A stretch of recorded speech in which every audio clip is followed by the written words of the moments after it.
happening? Are we there? We're there. Okay. We did it. We made it. Hi, TPK. We made it on screen. We're here. Oh, we're live now? Oh, we are live now. What? Cool. Oh, man. Hi, everybody. Thank you for sticking through us trying to resolve tech issues. We're down one because of the crazy storms in the Midwest, and that's the status of that one because of the very same storms.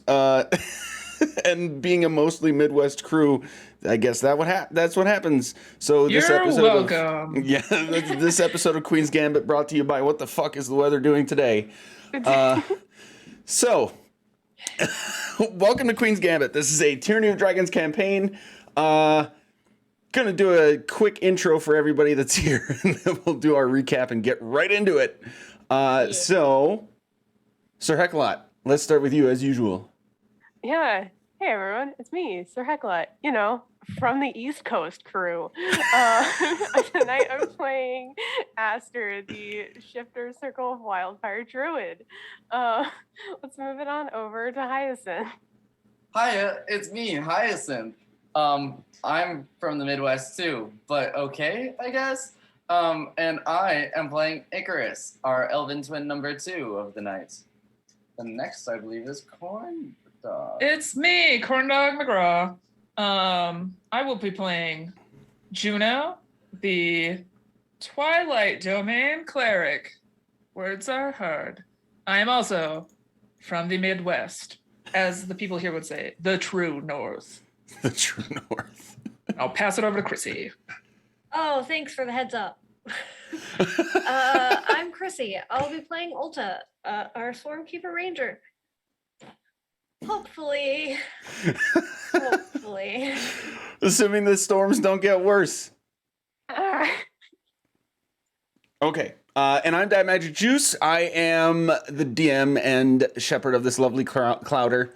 Unfortunately, Niffer is our wizard down without powers, so Juno or Corndog will be piloting their character for this session. And then I'm a wizard. Maybe at some point they'll be back. We don't know. We'll find out. Weather. Okay, so last time we got together, we had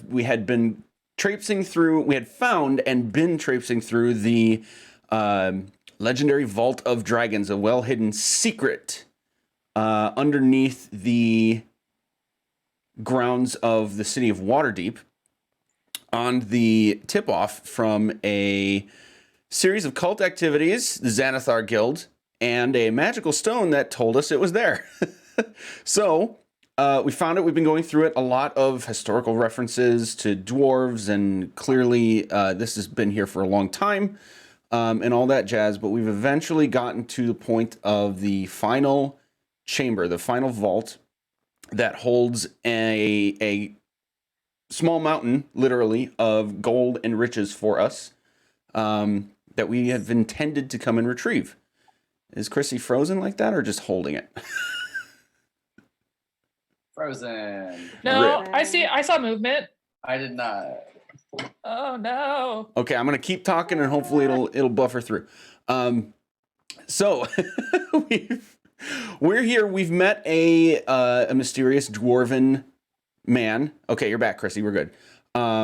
Who referred to himself as a guide of sorts and sort of picked you guys' brains a little bit about why you're here. Are your virtues good? Do you deserve this treasure, etc.? And essentially, the Xanathar himself, along with some goonies, have busted through one of the walls, and out comes several bugbears. Some buggy-looking guys that had helped dig some tunnel to get here, and the beholder of the undead variety, Xanathar himself.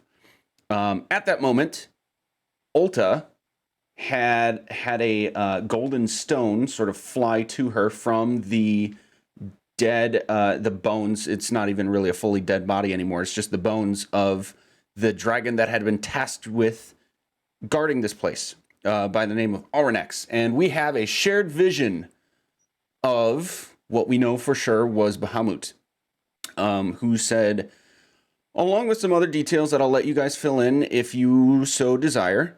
Some of the key takeaways were a test of Faerun is at hand. Consider yourselves chosen knights. And in this particular case of Ulta, Auranax gives his soul willingly to help you guys out. The soul stone becomes now a part of Ulta's physical being and transforms her into an armored winged dragon knight version of herself, which is super fucking cool. Anything that you guys want to add before we get into, oh yeah, we're still in the middle of this big fight. Yeah.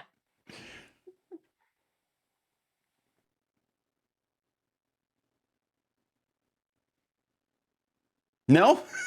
I'll add this. Okay. Yeah. There it is. Oh, Ditto. yeah, we've That got was a bit delayed. So. we've got we've gone from show me on the map where the plot is to in that We case found it. Now we're screaming. I need to do this. And Ulta, what's happening on your turn?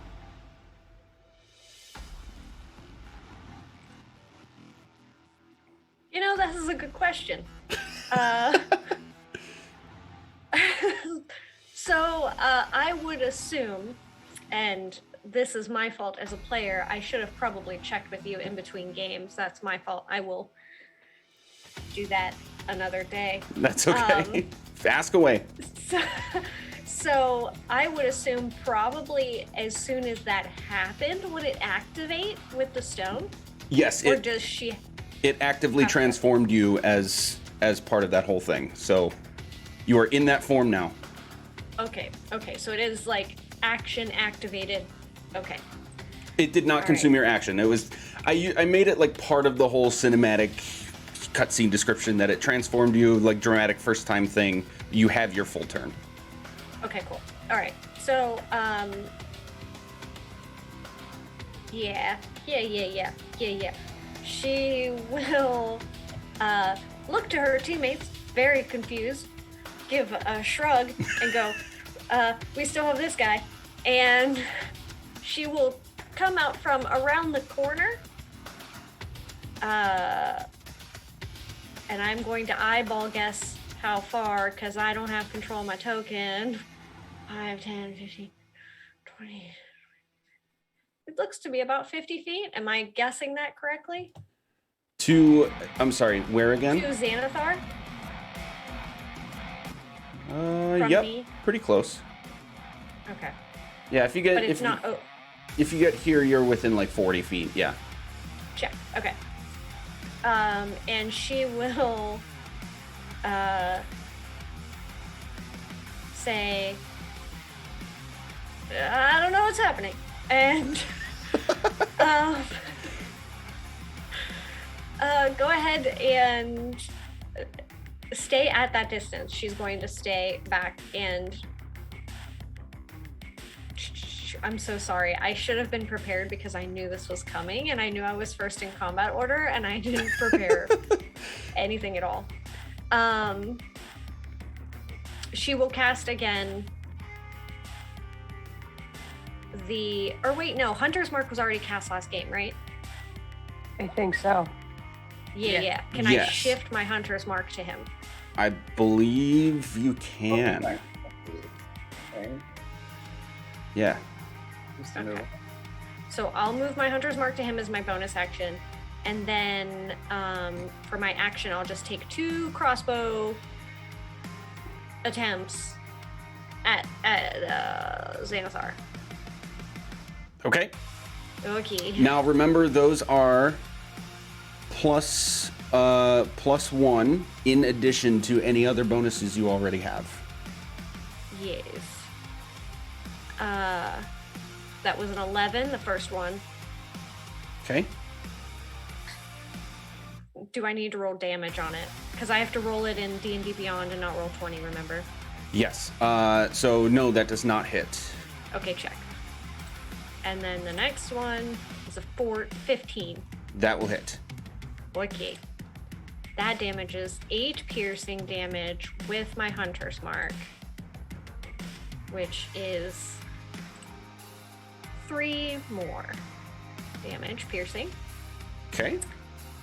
And that will be all she will do, and she will again go, what happened? Whoa, what the fuck? And make sure she stays kind of at least half cover for the time being until she gets a better vision of our buddy Xanathar.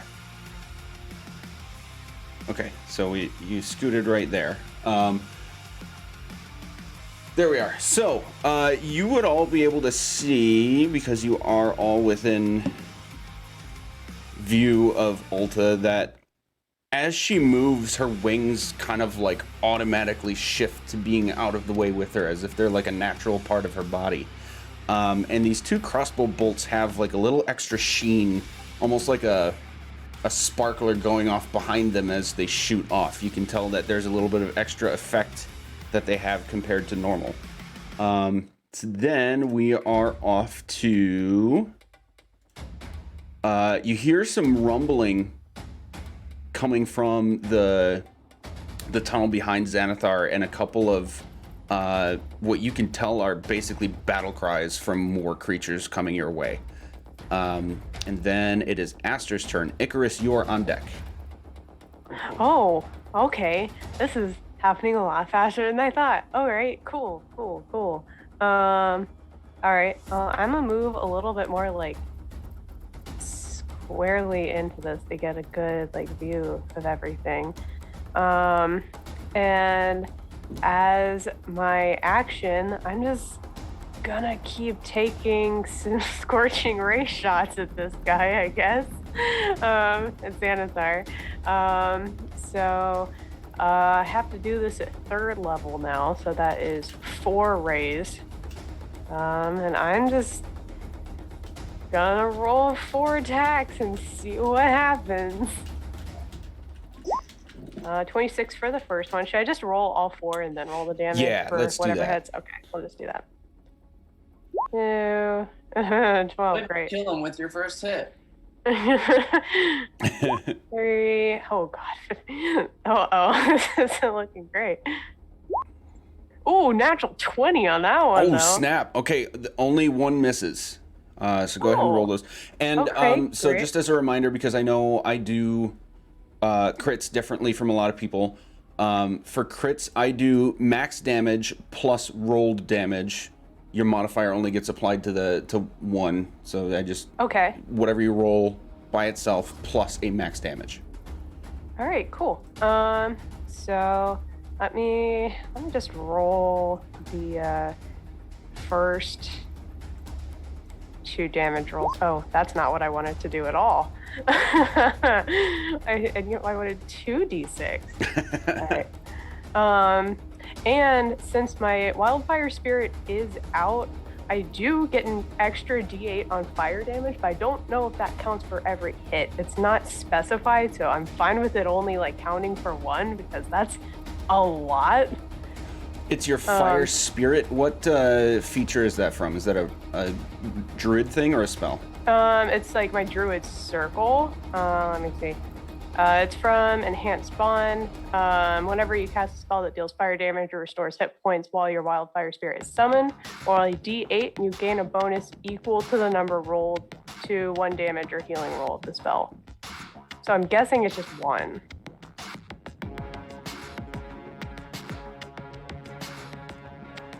Man, I can hear the music.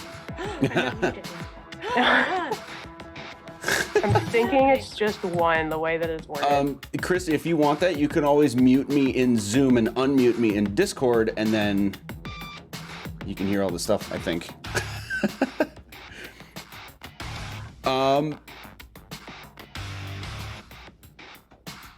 No, that's everyone. Okay. Yeah, I mean, I'll roll the 3d8 after this then. I'll roll some. I mean, it is only 1d8. Yeah. Whenever you cast a spell that deals fire damage or restores hit points while this is summoned, In addition, when you cast a spell with a range other than self, the spell can originate from you or your spirit. That's cool as hell. It's super cool. Like I'm very glad to have this thing now. Okay, so let's roll these things. All right, so 4, 10, and then the crit, that is 12 plus whatever I roll on this. So another 10. Then let me roll those d8s. Ooh, 13. Okay, that's a whole lot. So what was the 3d8? That was the wildfire thing, the thing that we just talked about. You get d8. That's a single d8. Oh, okay. I'll just take the 8 then. Yeah, so gain a bonus equal to the number rolled to 1 damage die. Oh, okay, cool. Okay. Works for me. So let's have that together. Yeah, math. This is the best part of D&D. Math is the best part. This is the best. All right, so that is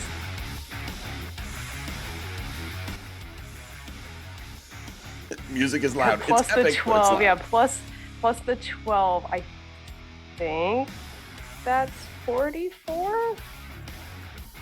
Hold on, I'm gonna use a calculator. That's probably better than my head.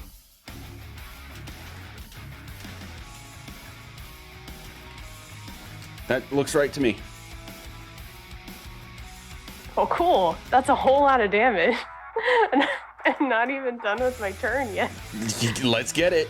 As a bonus action, I'm going to command this wildfire spirit to also just go get him.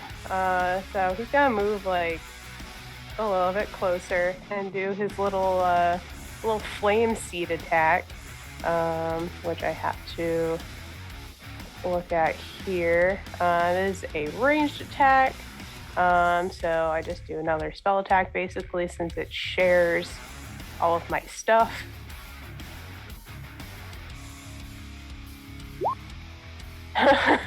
Well, nope, never mind. Yeah, that doesn't hit. All right, well, you did great, buddy. Okay, that's all I got. All right, Icarus, you're up, and then LSAO is on deck. Yes, so I would like to use my Hexblade's Curse as like golden chains of light wrap around this scary undead zombie thing, and I yell out, "Zombies are always bad, right?" And as I knock so that's my bonus action to Hexblade's Curse, and then let me actually make sure I'm close enough. I'm pretty sure. Nope, I'm not, so I will move before I do it. Ready? I'm moving too close. Yep, I'm in range now. So I did that, and then I'm going to shoot him twice with my action.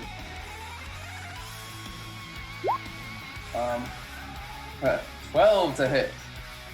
That does not hit. Alright. Oh, I don't get 2 attacks. Never mind, I'm stupid. It's fine. I missed. And then yeah. Okay, that's fine. I forgot that I'm not level 5 yet. Wait. Oh, you mean level 5 in that?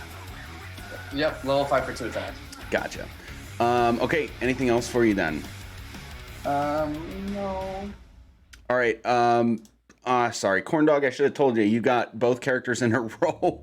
So I know, LSAO. it's gonna be super chill. Also, can I have control of LSAO? Oh yes. Gimme. Just all sorts of things to improvise with our tech issues for a night. Wee. So LSAO is gonna pop right over here. They are then going to cast slow on big ugly motherfucker. So from you, what I need, cast. Put that in the thing so we can see it. I need a wisdom saving throw. Ooh. Wisdom saving throw. Please suck. And just so you know, I gave him a halo for my thing. I love it. It's gonna be a 15. Meets it, beats it. Damn it. Well, that didn't work. Okay, Elsie's gonna run back over here. By their spouse. And then their Goodbye. spouse, going into the next turn, is me. And I was too busy prepping for LSAO to prep for myself. How far away is this? Okay, so yeah, we're gonna move. Hey, Magic, I need control of my scythe. You don't have that? No. You should. Oh, I'm not using the right tool. Ignore me! That's gonna go up and chop him in the face. Okay. I think, maybe. We'll see. Do. Oh no. Do I hit it? Fucking great. Okay, that doesn't hit. It so does then not. It's as just Juno, 10 now, so for never my mind. action, am going to scream. As well as shoot it with a crossbow bolt. Super helpful. These enemies don't do anything like scary, right? Like it's okay that we all miss. Natural 20! There it is. I don't know how to do math. Okay, so it's gonna be the D8, so an 8 by default, and then Yep. whatever you rolled, including your modifier. So that should be a total of 12, it looks like. Sure. Math is hard. Math is hard. That is hard. Yep, 12. 12 points of damage. I actually just And then after coming out there, I'm just going to go right back here and give my spouse a lovely kiss on the cheek while also staring at them like, what the fuck just happened? Oh, like, did you see it? Did you? Yeah, a whole bunch of that. Going back and forth right here in this spot.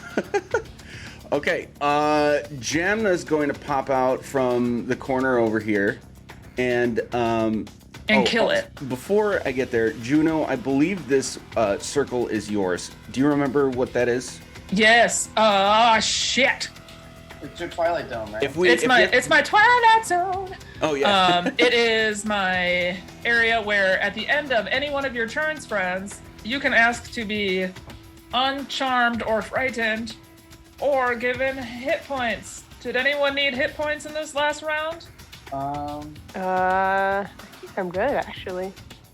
Yeah, I'm really good. Oh, I shifted. I forgot about that. 510 temp, so I'll take it just to fix that, whatever that is. You've got, I think you're supposed to have 10. Okay. Everyone has 10. Because I have 10 hit points, or 10. Yes, I have everybody 10. got 10. I cannot roll above that, so you do not want mine. I wrote 510 as a joke and then forgot what it meant. That's the way it goes. We play Dungeons and Dragons. We do. And we have all sorts of struggle. All right, yeah, Jamna's gonna pop from around the corner and Aster, you'd be able to see that she's been pretty cool, calm, and collected for everything up to this point, but she sees this thing and is completely wide-eyed and like, what the fuck is that? And steals herself pretty quickly, and you can tell that she has a little bit extra intent behind her shots here, and gives 2 quick crossbow bolt shots, and manages to hit it for sure, with some pointed strikes at eyeballs.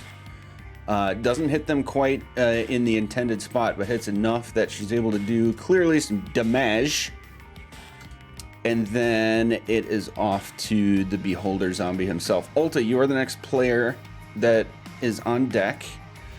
This guy is going to come over and just kind of hover over this body, and his big eye is fixated on Icarus. I have to ask, I should have looked at this. Your Wildfire Spirit, Aster,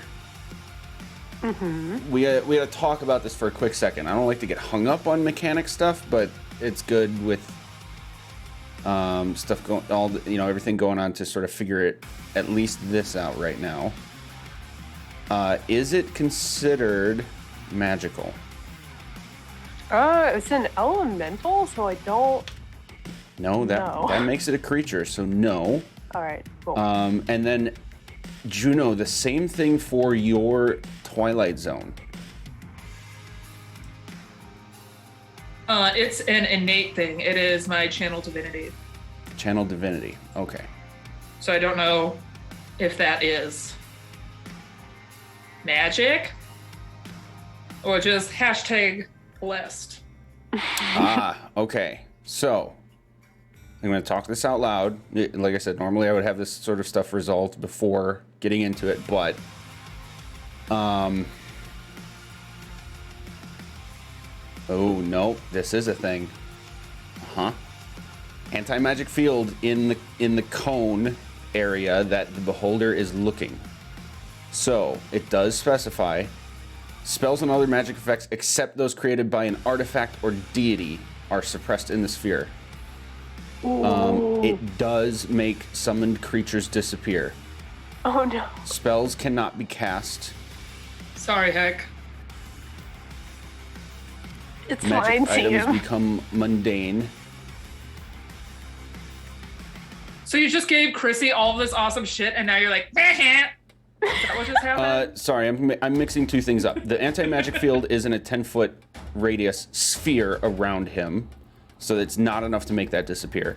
But also, I will specify, Ulta, all of this stuff, this is not magical. This is like having a new feature. This is a permanent part of your body and spirit in character. So it does not count for anti-magic stuff. So just to help me remember all of that, I'm going to put a little aura around Xanathar here in the color orange. You can all see that, right? Yes. No, you cannot. No. Why not? That's a bummer. All right, well, at least it helps it was me. the halo. I was like, huh? That at least helps me remember. So we'll take care of that. He is slowed because of Eliseo, correct? That means he can only take one. No, it didn't go through. It didn't go through. Okay. No, he beat it. Oh, that's what that was. Got it. Okay. So somebody roll a D6 for me, please. I'm too scared. Sounds like hex on it. Okay, sure. I heard the so I assumed that meant you Yeah, did that's work. fair. I rolled a 4. Okay. I'm scared. Several eyeballs are going to look at Aster. Yeah, great. Oh wait, no, Hey, sorry. Icarus is right here. He's gonna look at you, Icarus, and you need to make a dexterity save as this beam of white energy just shoots out of like 3 of them at the same time. It is one attack. I'm just flavoring it. 19. Ooh, okay.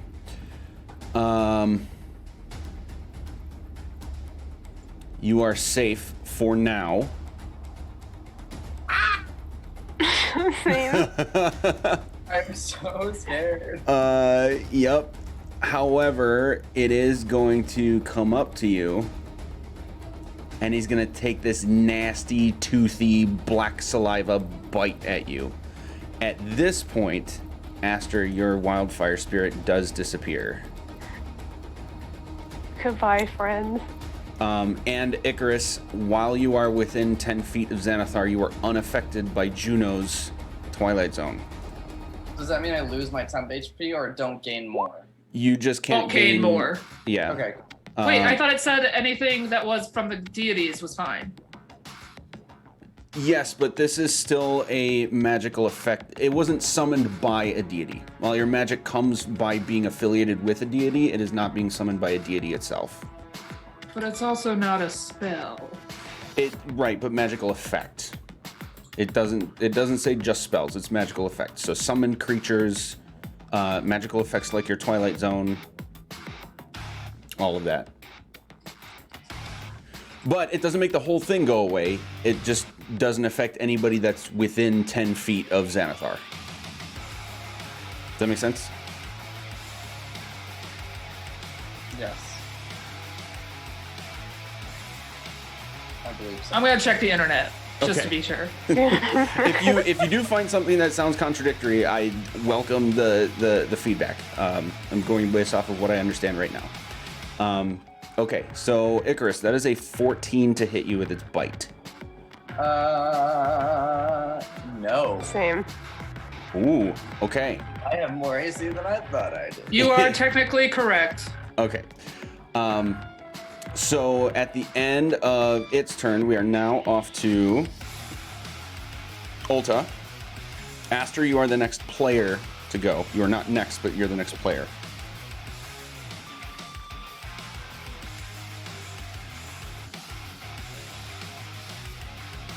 Nope, still muted. Just kidding. So, Ulta not really knowing what's happening to her, and also not really knowing yet fully, Chrissy the player fully knows what's happening. Ulta is confused. So she's going to just run up and do her 2 attacks with the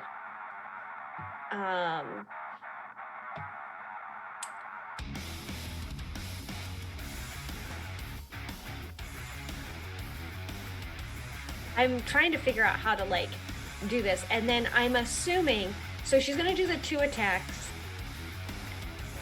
I would like to try the new fancy wing slash as a bonus action. Okay. So we'll go with that.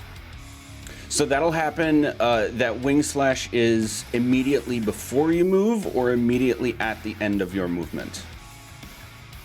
Okay. But you have to, it affects the area immediately around you. So yes, you would have to Yeah. move to be able to use it. Yeah, someone can happily move me into his melee. Okay, and I'm assuming you want to be free of Icarus danger, yeah? Correct. Okay. Please.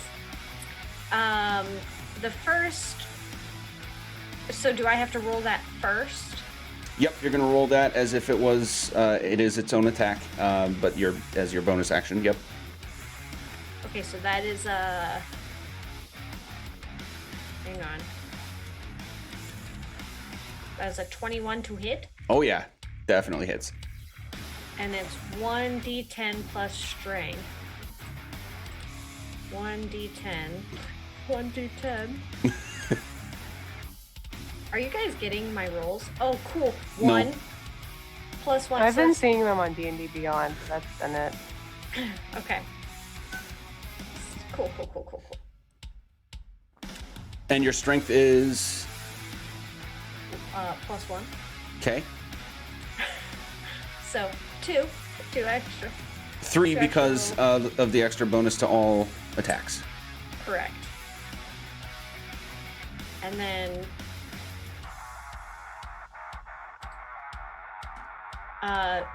that was a crit on my short sword with a 26 total, and it's green, and that's the only reason I know it's a crit. Nice. Okay. I'm watching it, and I.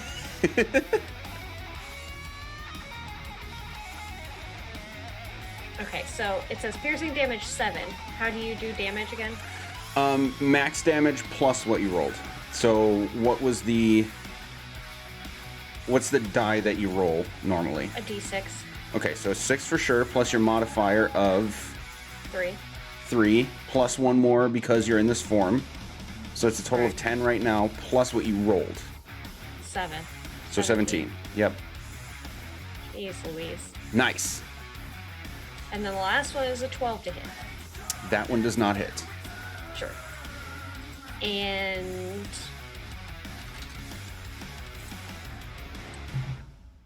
hang on. I think that's it. Wait a second. So I think I did this wrong then. No, that was my custom roll. No, I did do it wrong. I lied. So I'm gonna have to retcon this. Learning this new move stuff. It's all I good. accidentally hit my crossbow for the wing slash, which was not correct. Okay. So let me do that again. Does that make sense? Yes. Okay. And hang on. I'll get there. It's all good. You are 100% a guinea pig for this whole thing. So figuring it out is all good. It is all good. We believe. I mostly am. So what am I rolling for? The rolling to hit? Is it an unarmed attack? An unarmed strike? Ah. Welcome to being a guinea pig. You have discovered a flaw. Oh, no. I need to figure out what you roll the same as your short swords. Oh, okay. But yes, 25 that to should hit. not be blank. Yes, 25 hits. Okay. And then the damage would still count. Yes. We're not going to redo the damage. Perfect. Okay. Okay. I just wanted to make sure I wasn't getting actual hits on something that could have rolled, because I Okay. try to at least be an honest player sometimes. Yeah, no worries. I appreciate it. So for anybody who's new, just really quickly, this is I've been saying nonstop. If you think you know the Tyranny of Dragons campaign, I guarantee you've never seen it done like this before. Ulta now has a new. It's not even a magical item. It is now a part of her that has transformed her into what Bahamut himself specifically said is a dragon knight. So she's got some special moves. She's got some additional bonuses to attacks. She's got some special attacks. And then like bonuses to AC and resistances and that sort of thing. So this is all new stuff that we're figuring out. And spoiler alert, there have been massive hints that more is coming throughout the campaign. So we're off to, as you finish that assault on Xanathar, you guys will see 2 more bugbears emerge from this hole in the wall, but as they come through, they are sprinting, and they have this mixed expression of malice and fear at the same time as more rumbling emanates from behind them, and the tunnel seems to sort of collapse on itself as they're running through. They're just going to kind of barge in and get to like these areas before even realizing fully where they're at or what's happening. That'll be the end of their turn. Aster, it's your turn with Icarus on deck. Okay, cool. Seeing perhaps like one of the more like powerful beings like just throughout her life just disappear like that. There's definitely some fear and shock that kind of flashes across her face. And seeing that, like, does she put 2 and 2 together that like magical effects are kind of moot around Xanathar right now?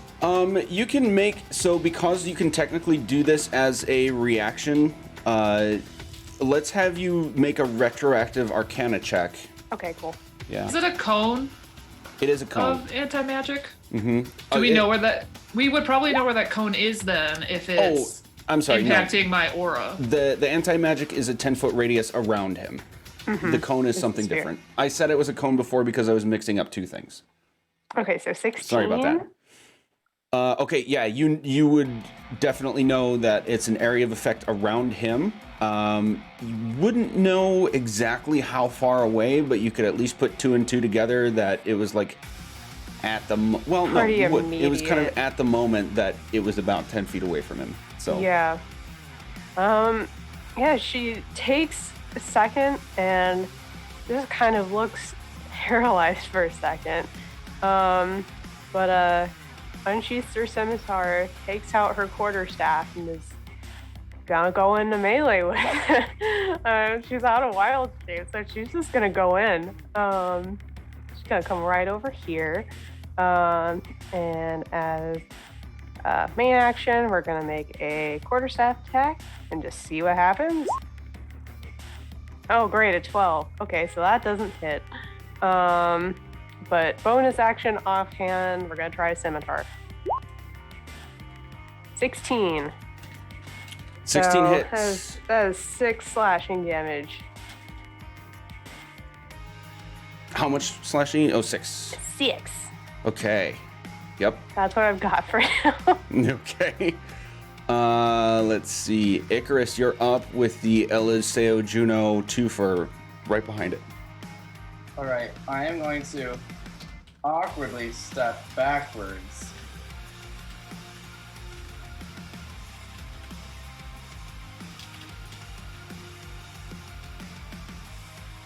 Does anything happen? You cut out for me for a second. What was that? Oh, I'm just moving backwards. Oh, okay. Yeah, you're fine. Cool. The Twilight Zone thing happens at the end of their turn, right, Corndog? Or is it at any point during? End of their turn. Okay. And then I can roll the dice for hit points if you would like. All right. Well, I am going to then second level bonus action branding smite, and then I am going to try to shoot him again. 15. I am rolling very poorly. 15 does hit. Yeah. You Right. did it.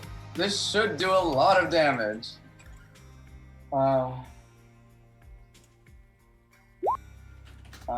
So 7 plus 3 is 10, plus my branding smite, which should be 2d8 plus 2d6. So 10 plus 2d6.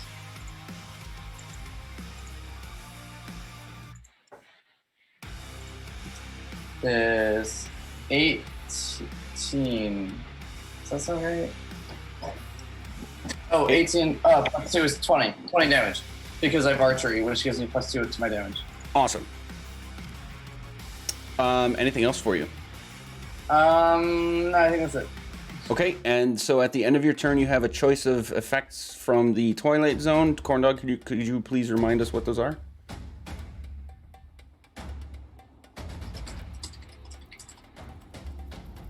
In the Twilight Zone, I can grant a creature 1d6 plus 7 temporary hit points, or I can end the effect of you being charmed or frightened. Would you like one of these today? I would take the healing, please, sister. So just remember that if you have temporary hit points, gaining a new source of temporary hit points replaces the existing. It does not stack. Yep. His Yeah. got destroyed. Yes, but you said it already got rid of mine with its circle thing. Nope. So that's different. You had received those temporary hit points from a magical effect, but it doesn't like linger. You just have those temporary hit points. So I didn't have them while in the circle, but have them while outside of it? I think we might have gotten confused. You never lost them. Unless you got hit by an attack, which I don't think you did. Just because I was in the circle, I lost them. Okay. I think I might have misspoken then. Okay. Something, so I thought will something hold else on- was going away. Did you have another lingering effect? Just the wildfire spirit, right? Yeah. So I will hold on to my sanity. Disregard I am fine, sister. for now. All right, is it me? It is Eliseo and then Juno. So yeah, Yeah, yes, it is the it's corn dog me. turn. Okay, corn dog double turn. Since it's a double turn, can I take my turn first and then LSAO? I feel like I have bargaining rights as the person who's piloted 2 characters for a bunch of this campaign. That's fair. I'll let you do it for a turn. Yes, thank you. It may not even do anything worthwhile.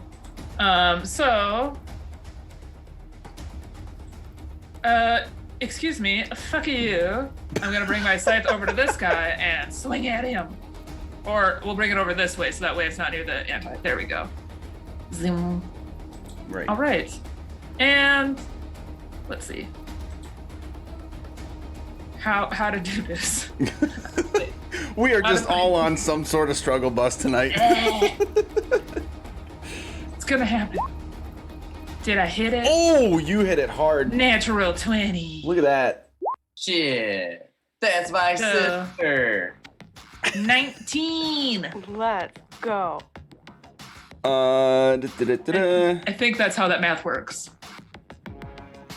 Well, it's 2d8. I just did the 1d8 plus 4, which is 7 plus 4, Uh-huh. plus 8. 19. Yup, that is Now. correct. Mathematics. I did it. Okay, and then I'm going to, oh god, there's so many screens with just one more character sheet. Ah! I'm gonna pop out right here. Go away, you suck. And I'm gonna shoot at it. Did I hit it? Does 13 hit? It does not. Boo. Then I'm going to go, and run back. So I'm just gonna go- double checking, I did think you it's have any 15. check cleric things to add? I had a -2, so it's even worse. Oh. Thank you, Tony. And then LSAO will go, Okay. and they're gonna pop out over here and simply cast Toll the Dead on this guy right here who has already been damaged. Oh my gosh. Yup. That's a wisdom save, correct? Sure, boss. Let's see. Hopefully that plopped it in there. Nope, it didn't. Cool. It did not. Oh, hang on. That's why. Yes, it is missing its hit points. Wisdom save. So, wisdom save 15. 4. Excellent. Take 12 points of necrotic damage, please and thank you. Bugbear, I will indeed. There it goes. bye. There. I'm just gonna get this guy off the screen so it's a little bit less crowded. There we go. And then LSAO is going to run right back here. Whee! We're hiding. Does LSAO want any Twilight Zone effects? No, they do not need any right now. We are okay. Okay. Let me know if I don't need to keep saying that. I just try to say It's a stuff good out reminder. loud so I can remember too. Also, everyone at home, the Twilight Zone is actually called Twilight Sanctuary, but Twilight Zone fits better in this group of individuals. This feels very fair. Yep. Alrighty. That's it for LSAO and Juno then, correct? Yep. Yes. Okay. Jamna is going to. We'll do to get rid of this guy. She's gonna creep up to this corner and take a shot at each of the bugbears, hitting them clean. The one on the right is looking not so great already. And then the beholder is going to turn his gaze toward Aster and Ulta. And I will need each of you to roll a d6, please. Oh boy. Does that determine what type Take our of ray poison. More like roll our poison. Yes, but- it is determining what Oh, great, type of ray 6. happens. Yep. 6 for Aster, and what for Ulta? Yeah. I can only see some of your fingers, I'm sorry.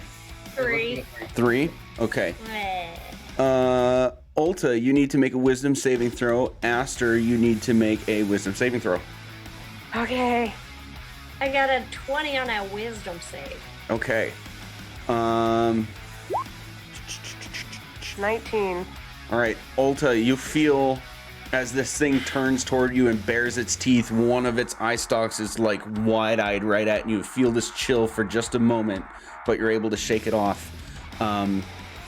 Aster, you feel something similar, but instead of afraid, you feel a little groggy.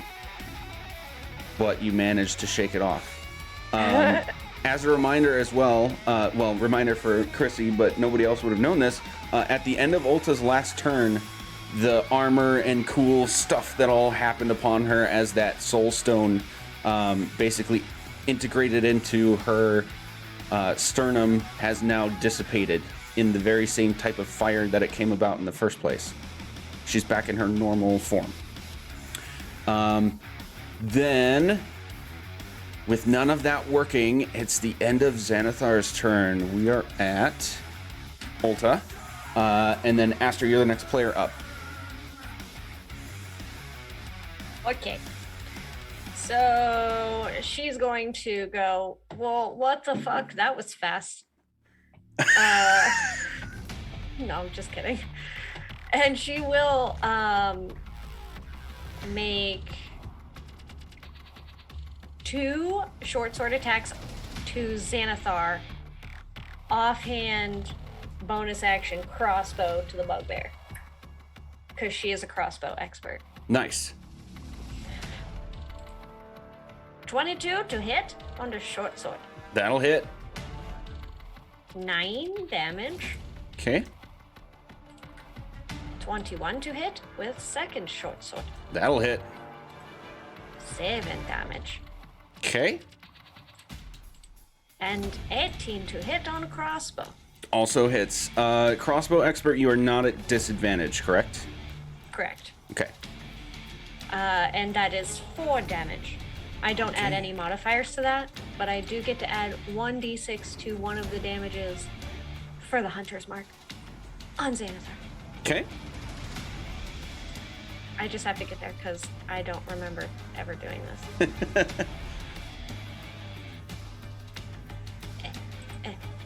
5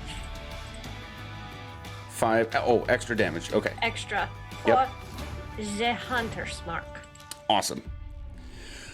Anything else? Now that'll be it, thank you. Okay. So as Ulta and Aster are kind of like in this immediate clash with Xanathar, those of you, all of you would be able to see this to some degree. You see a familiar looking creature come flying in from the east side of the room with this scream as it smacks into a bugbear and then flops to the floor dead.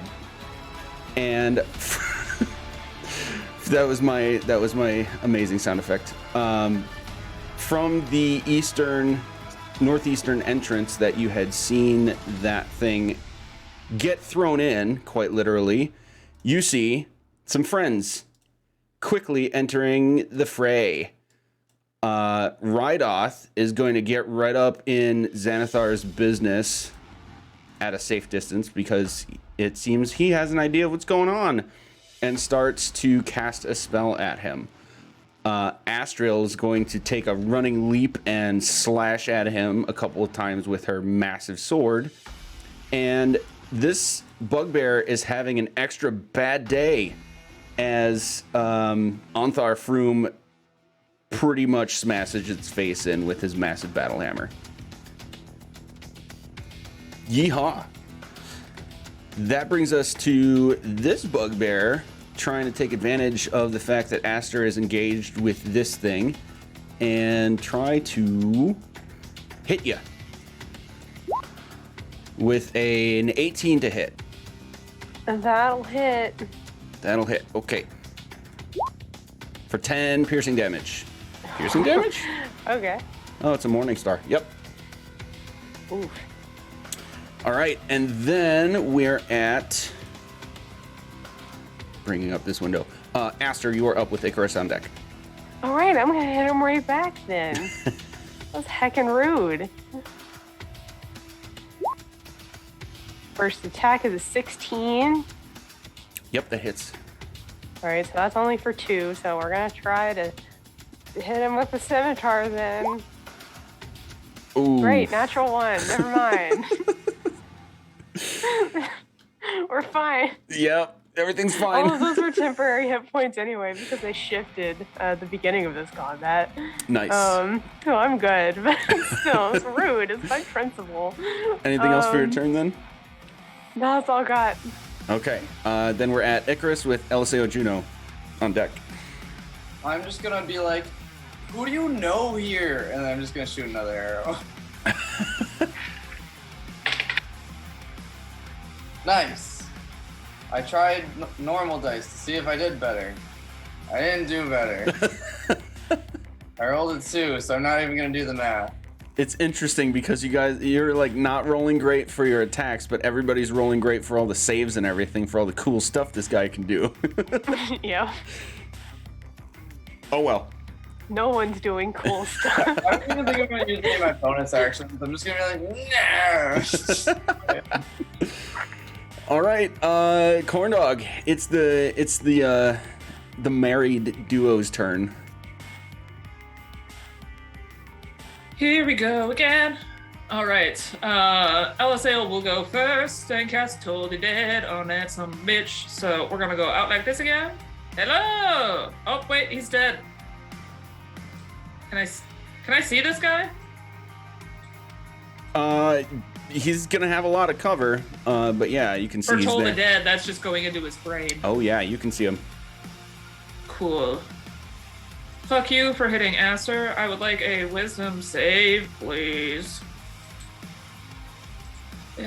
Wisdom save. Oof, that's a 20. Well, that saves for the worst Toll the Dead I could have done. Okay, so I'm just gonna check if Aliseo has any bonus actions.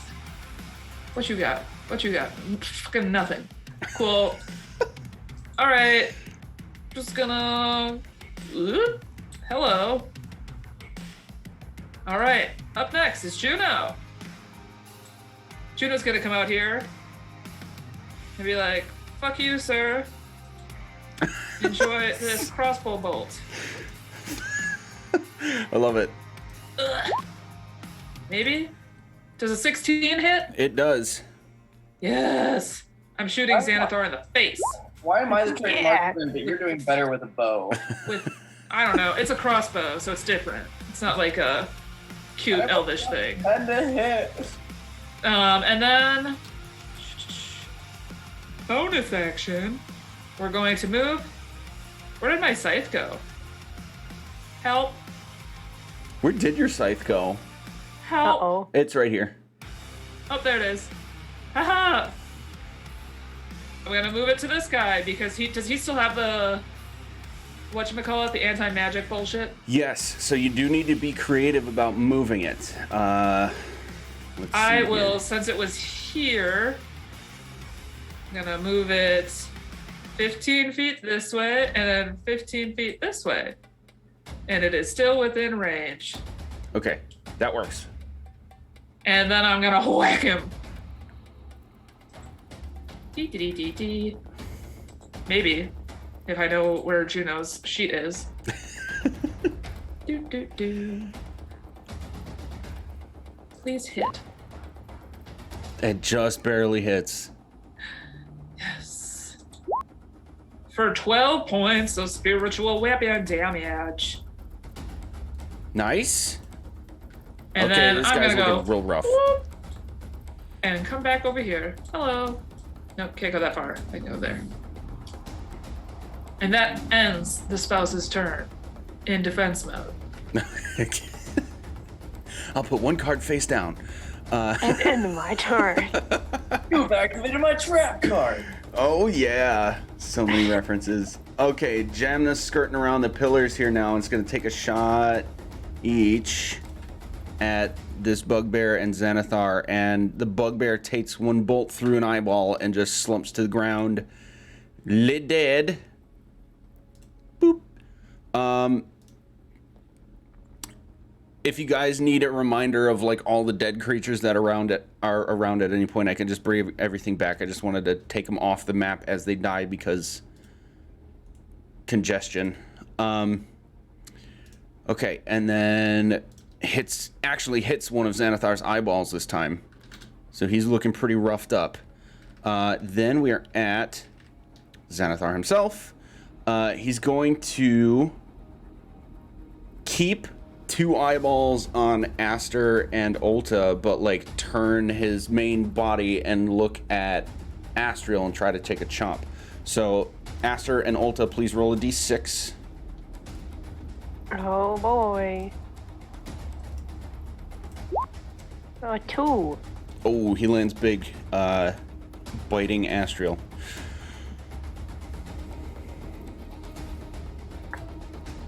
Four for Ulta.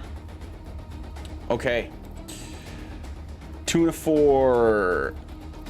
Constitution save for Aster. Oh no. Destitution. Jesus. Dexterity save for I'm Ulta. scared. I prefer Dexstitution. Oh, that's a natural one. Motherfucker! Oh, no. I have a plus Roll 6 to 20. Dex. Roll And what did you 20. get? No. 9.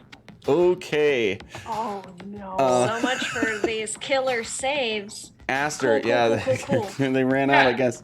I would know. like to be able to say that they passed because you jinxed us, Magic, and that's on you, not on us.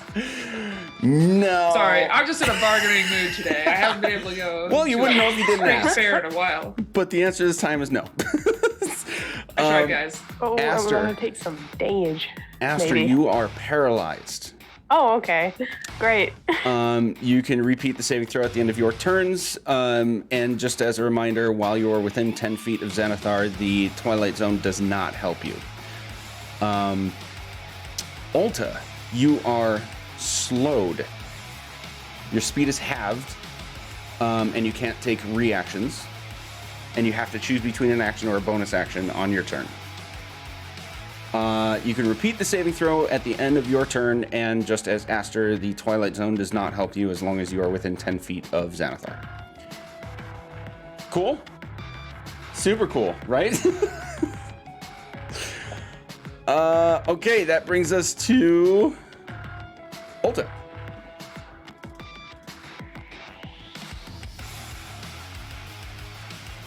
Talking to myself, don't worry, it's fine over here. She's gonna go, man, I'm feeling kind of slow. This is some bullshit. So she'll just take her 2 normal attacks without the bonus attack.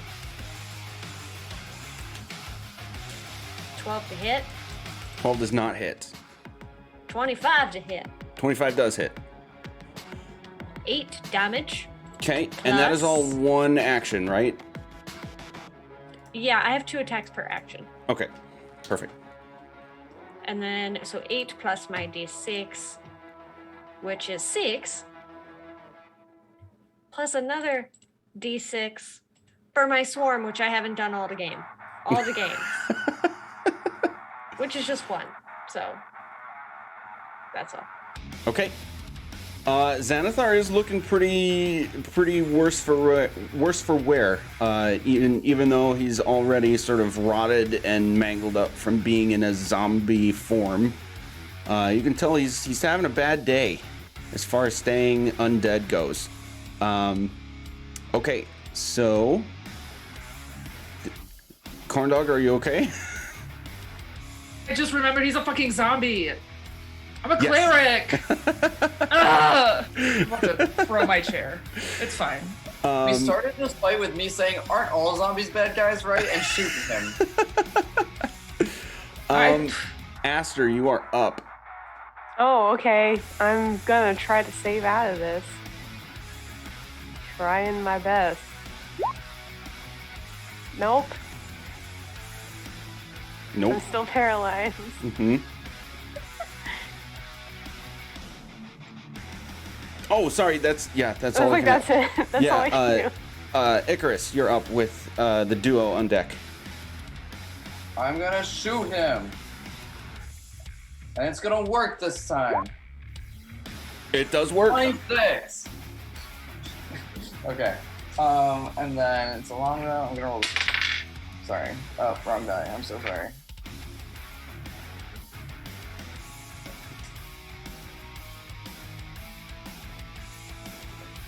Four,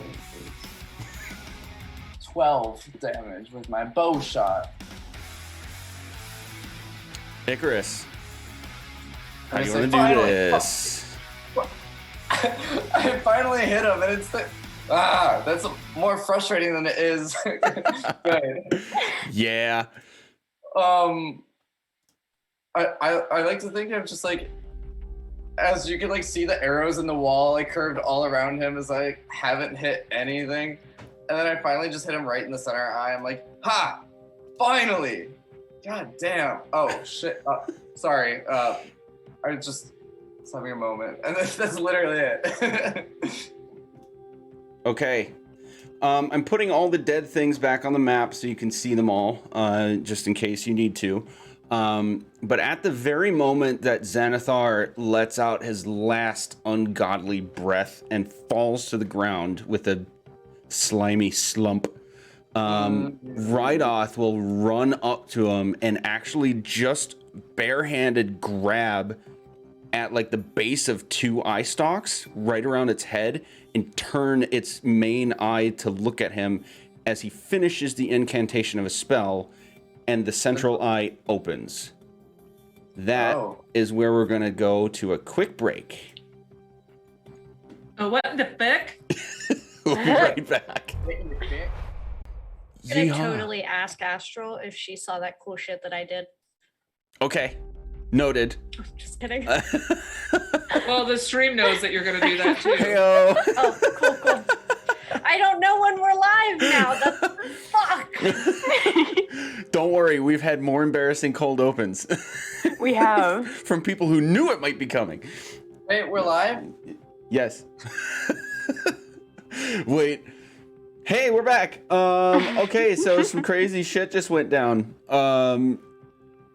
Including but not limited to our friend Rydoth joined the fray, along with Astriel and Anthar Froom, some leaders that we know within the various factions that we are affiliated with.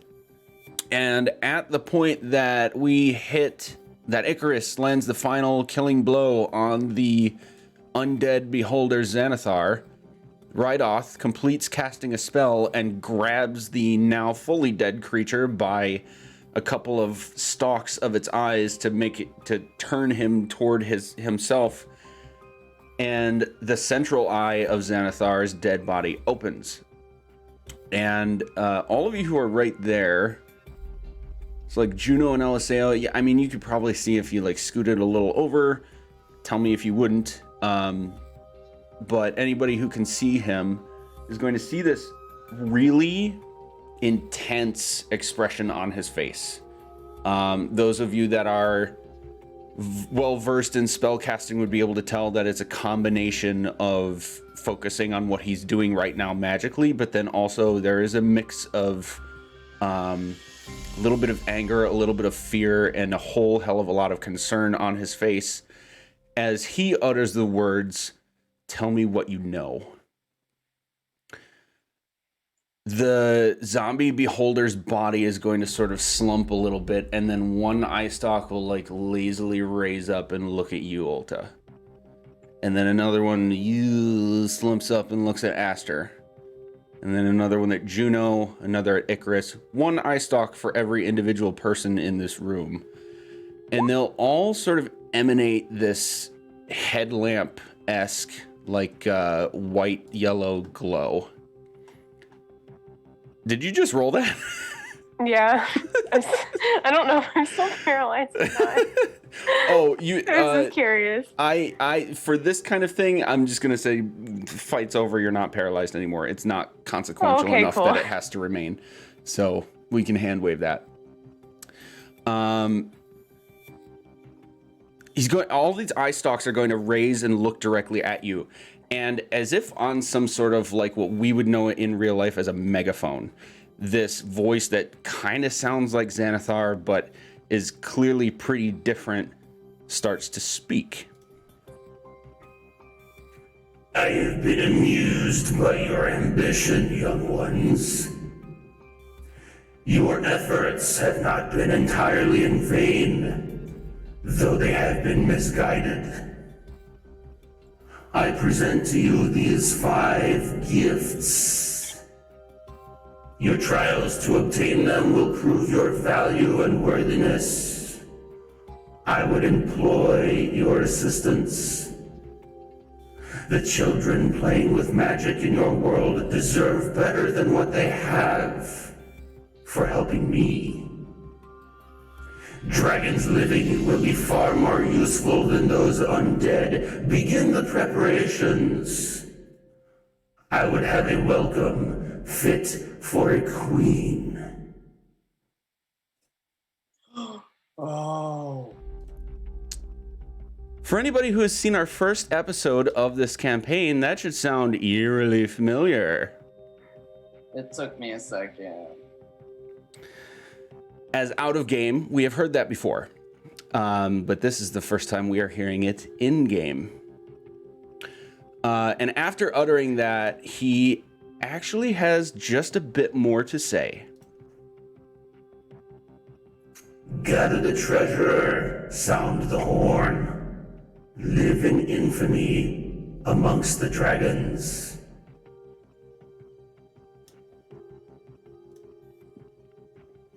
And then all of the eye stalks and the rest of the body itself simply slump to the ground.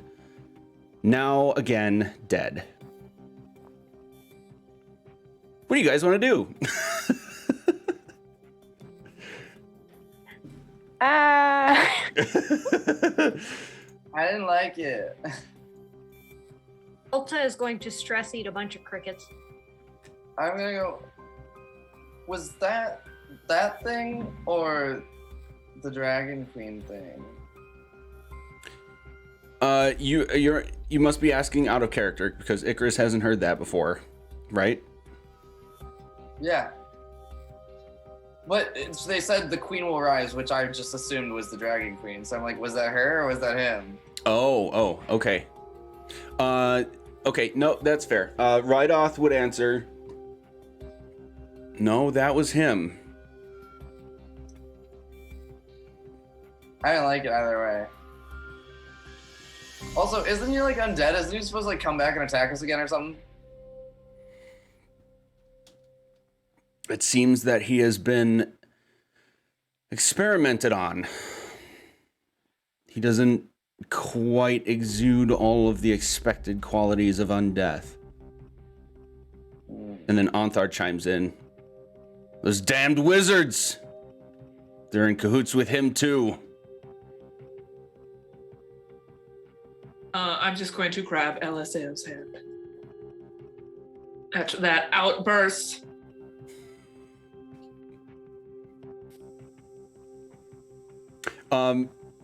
Juno would be able to put together, I don't know, Corndog, if this has been missed or if you're just role-playing, but he's definitely referring to the Red Wizards of Thay. Yeah, but when you don't specify and just yell the damn wizards, Fair. that's kind of rude in present company. Fair. He is especially a as a brash wizard who's associated with the cult. Mm-hmm. So, just And holding he their is a hand. rather brash and outspoken guy, so it fits. Oh, we know. No. Aster just kind of continues to look down at, Xanathar's corpse. And he sounded much more sure of himself in death than he did hovering around like that. Astriel will chime in and say, while this is my first time seeing this thing, the stories about him did indicate that he was rather paranoid. Powerful, but constantly looking over himself, constantly looking in all directions at the same time, feeling like he himself was being followed.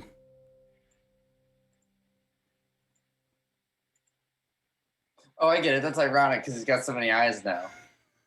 I knew it was coming. That was fully in character. Anthar is going to start straight up picking up one body and then starting to pile it up with the others of the bugbears and then the Umber Hulk as well, and checking them out, making sure they're dead. Rydoth is kind of just standing there cross-armed, thinking through everything that just happened and what he just saw, and Astriel is going to come up to you guys for the most part, and just have this furrowed brow and say, it's a good thing we captured one of those things because I couldn't follow you anymore after about a couple hours ago. And she'll pull out one of the sending stones that you would recognize. what the hell happened down here? I mean, other than that. There was a news. Like a jello thing. Oh, Aster and just kind of looks to Ulta. Yeah, Juno and LSA have been like trying to look at our friends-ish, but are definitely like both glancing over at Ulta, like just checking in to see if she's okay or if she's having a panic attack or what's going on over there with that. Oh, she's just stress eating crickets. Just shoving them in her tiny maw. I'm gonna go with it. Uncomfortably crunching, also trying to feed her swarm, but not saying anything. Astriel will get a hint that she should probably leave you alone for a second, and then walk this way a bit, looking at this massive mountain of gold and valuables that's down here in the room. So you did it. This is what we thought you would find. And it was actually here.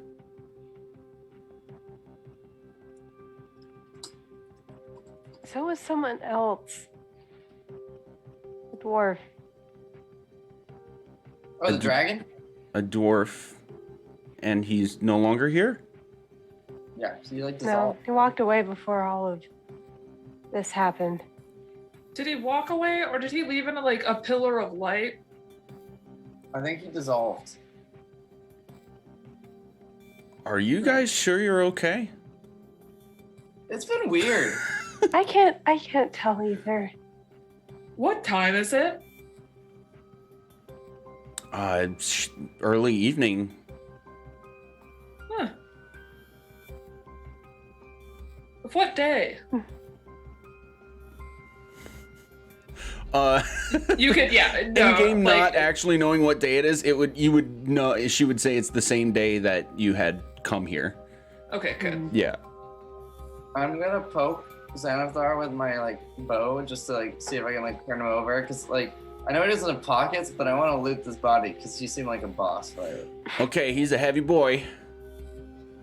LSAO will help. It I took like a lot of for effort for science. Rydoth to just like two-hand turn him to look at the eyeball Okay, directly. but Rydoth is an old man, so I'm like young and like hungry or something. Yeah, poke will get you a little more than a squishing sound. LSAO will also help with turning over the beholder. There's gotta be Okay. something useful. He was doing like magic and shooting beams and shit. Yup. Let's see. I'm gonna pull up the This might make things hitch for just a second, but not to worry, it should be okay.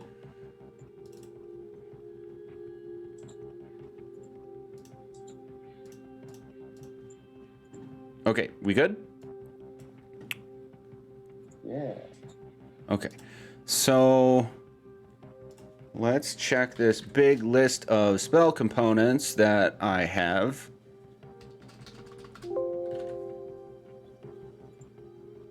That's promising.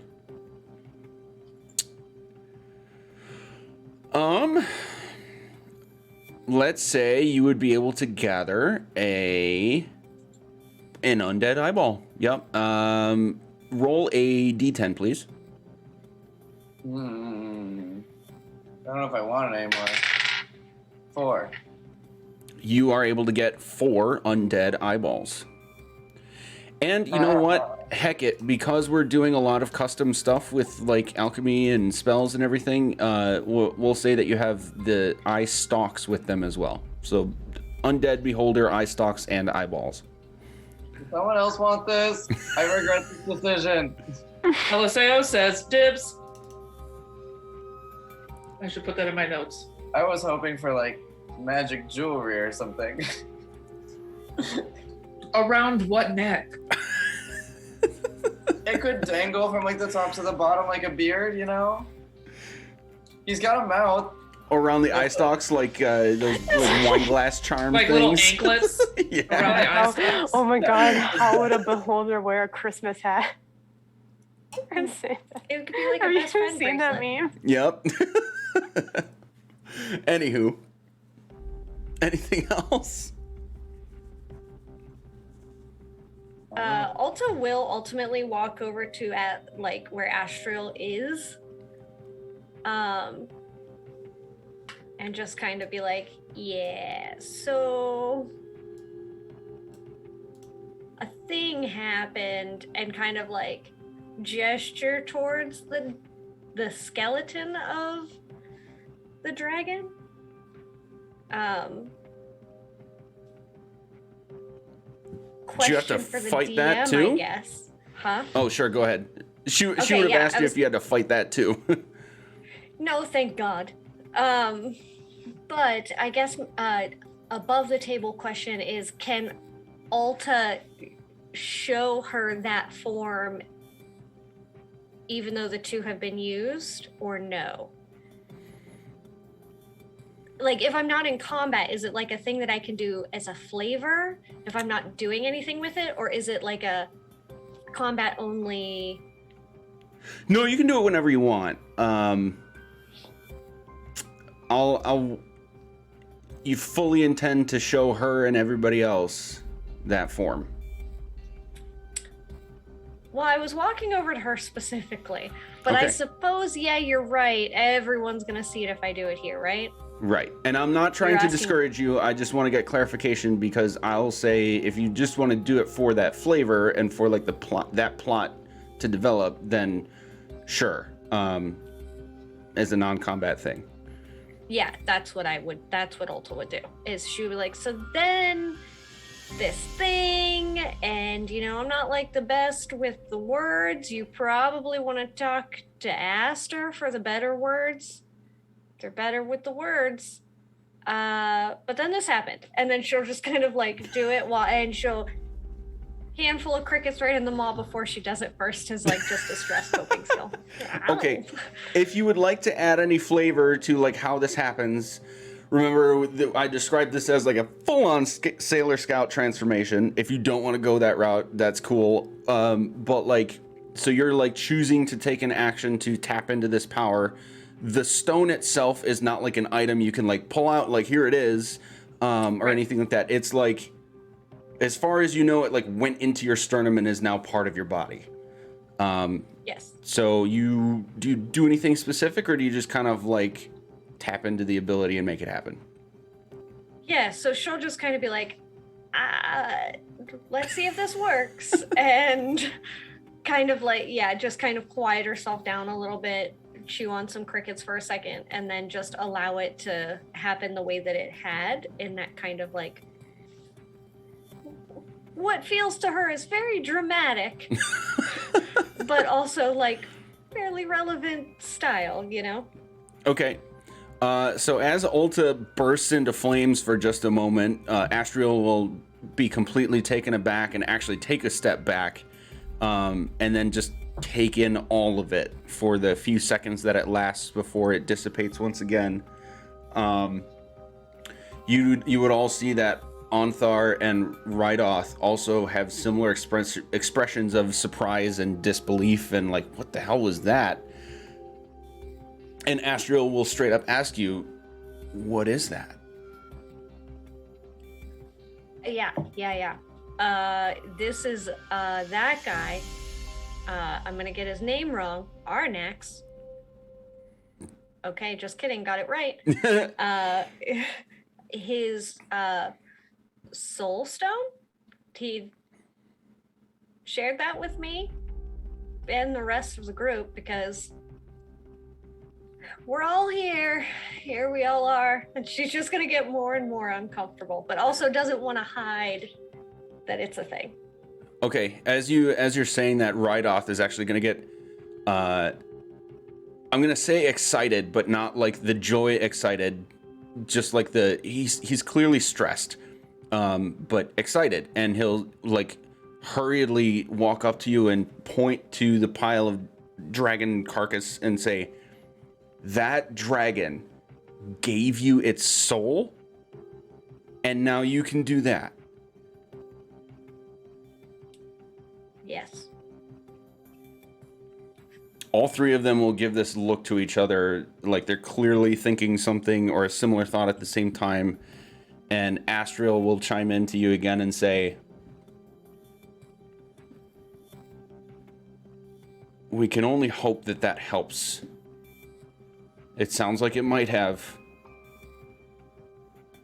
But until we know more about it, I think it would probably be best to keep that to yourselves when talking with the council and other faction leaders. And frankly, anybody who doesn't need to know. For now. This, and she's going to point at the massive pile of coins and everything, is a massive, not only win for our cause, but confirms quite a bit of what we've been investigating and learning and trying to get the council's assistance for. So we cannot thank you enough. But that, I think, will cause a little too much fear right now. We tracking? She's still chewing? Stress eating? Yes. Yeah, absolutely. If she could somehow make a cup of tea, she would.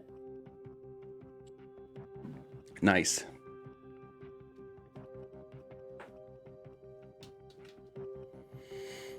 What else? Anything else? This was a lot. I don't think there's anything else we all want to do down here, right?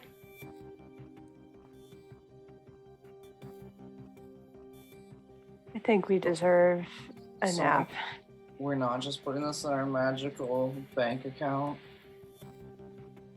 As you say that, you will hear a pop and hear a familiar, well, hello,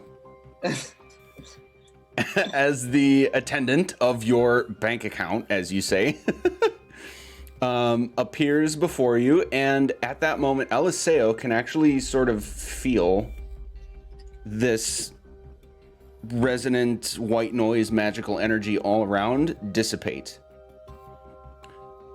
It's been weakening ever so slightly for a bit now, at least a few minutes, but now it dissipates to nothing.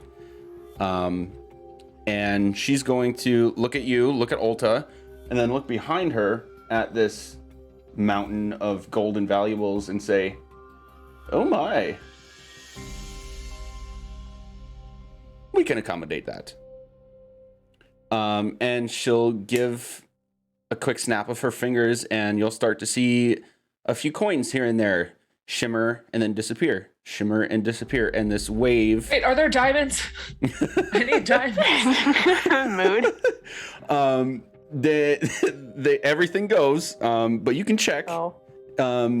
Check our bank account later. You can check your bank account later. How many diamonds in bank account? So what starts as this little ripple from right at the very edge of these coins as they shimmer and disappear into nothing will slowly rise into a bigger and bigger wave, and all of it will end up disappearing. We'll have a final accounting of your balance tomorrow. And then she snaps her fingers again and is gone just as quickly as she arrived. Sick. Okay, bye. Oh, that fixed having to. Oh, we should have asked her to take all the other stuff that we were carrying. But that's okay. We can do it. Bank account. No. Nothing happens this time. It's okay. We I was we can gonna say handle it's it. We like a can handle it. financial Alexa. Pretty close to it. Alexa, pick up the cash. Come on, this box is huge. Alexa, secure the bag. Alexa, how many diamonds do we have? Oh no. Oh, I have a feeling this is going to come up a few times. I mean, her Sorry. name is now Alexa, so that's something that can't change. Oh, Even if you've man. given her a name before, none of us. I think I remember. did, but as you guys do, everything has an alternative name, so. Yep. So Rydoth and Anthar are going to be kind of like sitting down on whatever they can find and starting to quietly, but not like whisper, not obviously trying to be too quiet, but sort of start to exchange thoughts and ideas with each other. And Astriel's going to continue with you guys. It seems fate is on our side. This is the perfect day for this to be done. And I'm glad you're all unharmed. I think we should join the celebrations for the evening. If nothing else, just for a little bit of normalcy to return. What do you say?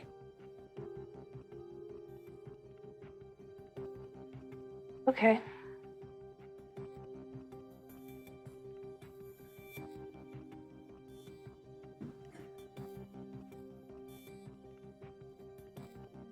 Does that mean we're gonna go watch that play upstairs?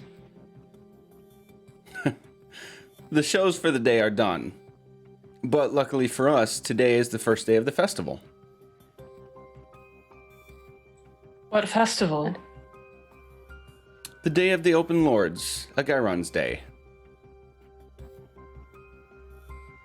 Ulta, What you'd be does that familiar with mean? this.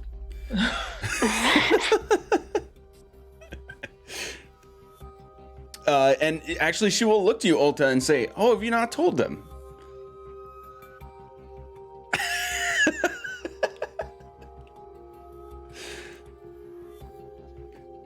Excuse me. No. Ow. She'll just shake her head. It's one of the primary and most looked forward to festivals of our city. Celebrating our successes, our prosperity, our governmental structure, and just a season of happiness at the end of our summer.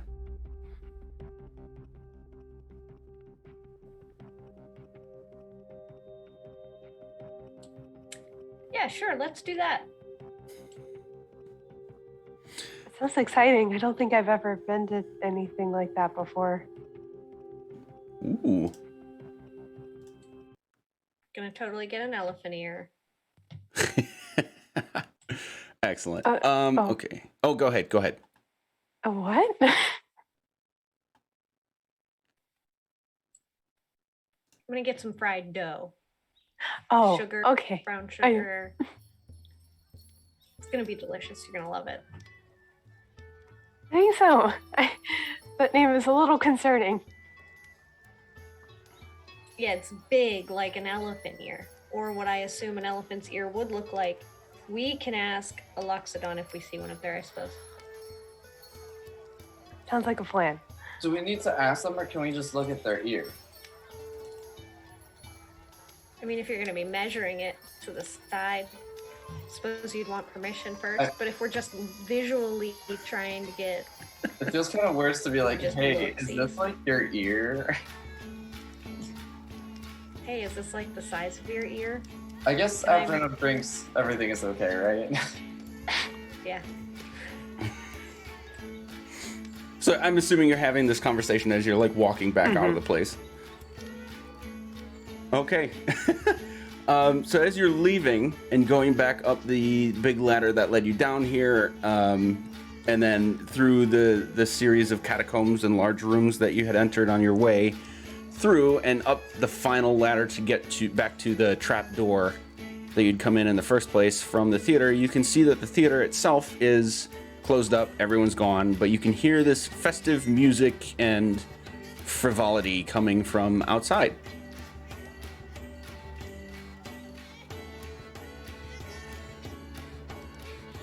Anybody want to do anything before getting outside? I'm just gonna be like, only we would come from like having to fight like zombies and evil things in this weird dungeon to like a party going on, like without us even knowing about it. That's like, don't know, it feels weird. Yeah, But that's becoming par for the course, isn't it? Icarus, would you be able to do that that bardic spell that cleans all of us again? Identify? No. The cleaning one. one. We're Oh, we're all I actually covered do in know that cuts. one. And I'll press the digitation, everyone. Okay, Thank cool. you.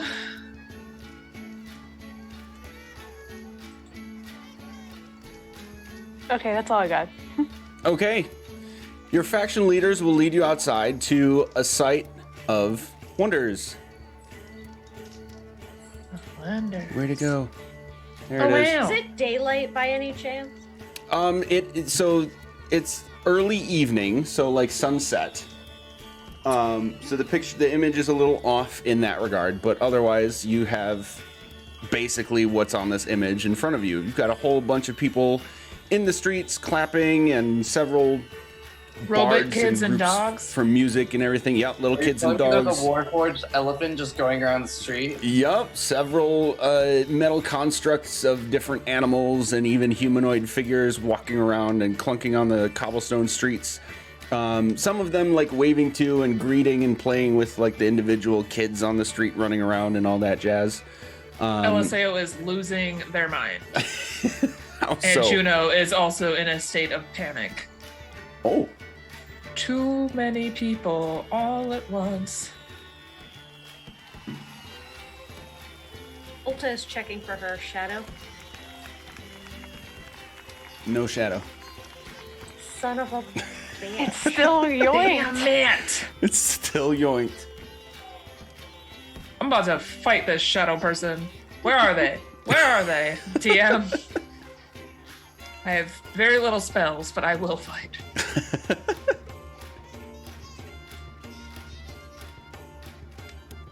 So it's just a festival? You can It's just a walk festival. around? Yeah. Let's just Yeah. check just out all the start- festival Well, things. Ulta will step up as if she knows what is happening. Chrissy, the player, is obviously unfamiliar. So, sure, that's fair. So, yeah, Ulta would be generally familiar with the fact that, at least on the first day of this festival, which is like a week-long thing, you've got people all sorts of like dressed up in costumes, everything from handmade to magically conjured, and magically created. So, like, some of these constructs could actually be constructs that somebody made.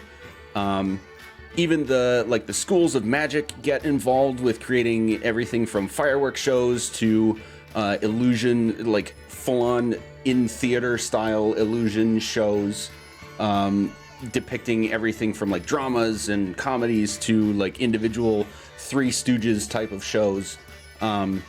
You would know that there could be games all over the place depending on what businesses are getting involved and anybody who just wanted to do something fun out of their home. And then, if you would be so interested, there's also a big shoot. I am now blanking out on the words. Gladiator style contest at the end of the first night at the Field of Triumph. Although it's not a fight to the death, so let's not get that confused. But it's a legitimate like contest of combat and strength. That happens at the end of the first day.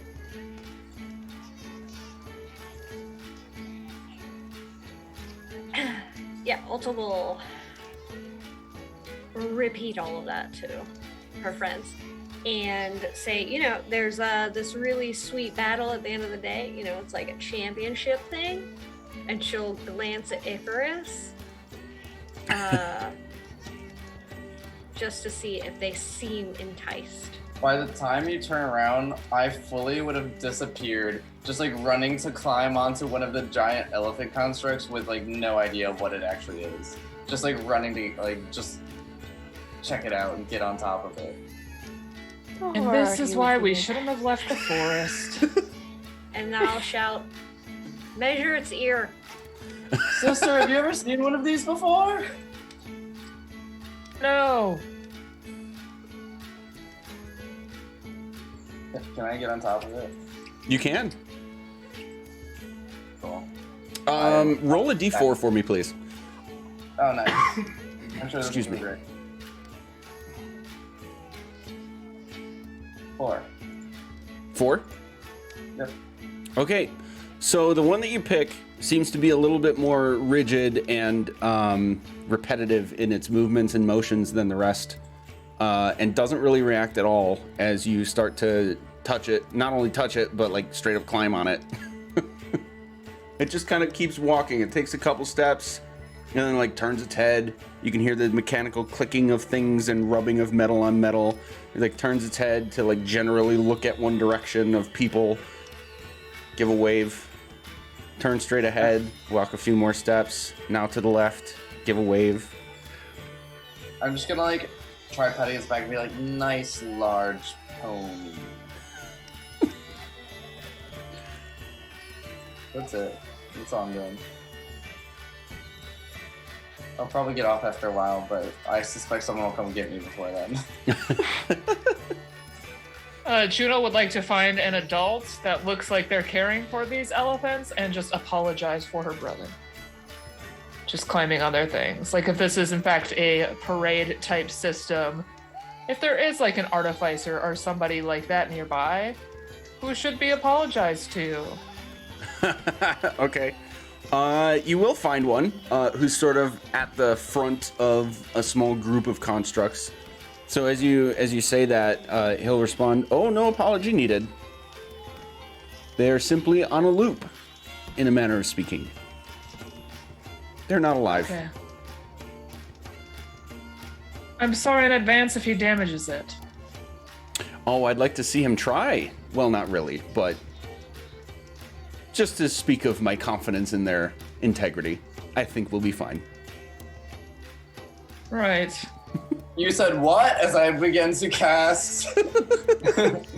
No bardic spells. No, or warlock spells for that matter.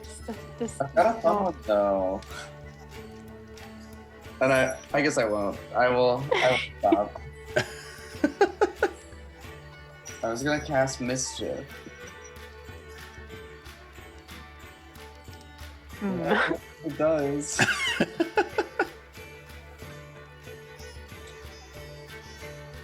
All right, so after a little while, you guys are sort of getting in the atmosphere, and a whole bunch of people seem to be like very happy, in a jolly mood, and goofing around, dancing around. Kids are running through the streets and checking out all these cool displays and constructs and everything. You will, out of nowhere, hear this pop. Imagine like a single popcorn kernel popping, but like amplified times 1,000, right in front of you. And after the smoke clears, you have a small, floating, furry-faced man in front of you.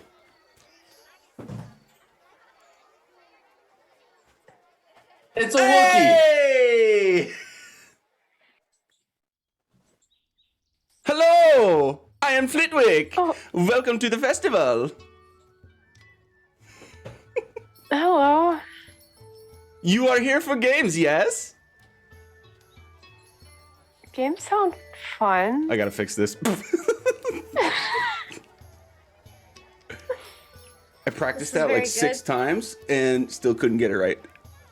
I mean, that looks very difficult, to be fair. This thing is totally in his face, and he's like struggling with it for a minute. That's what she said. 18 plus channel, kids. We play games, yes? I love you so much, Chrissy. Thank you for that. I'm down to play a game. I have games of wits, games of chance, and a battle of strength. What shall you choose? No wits, please. No wits for you.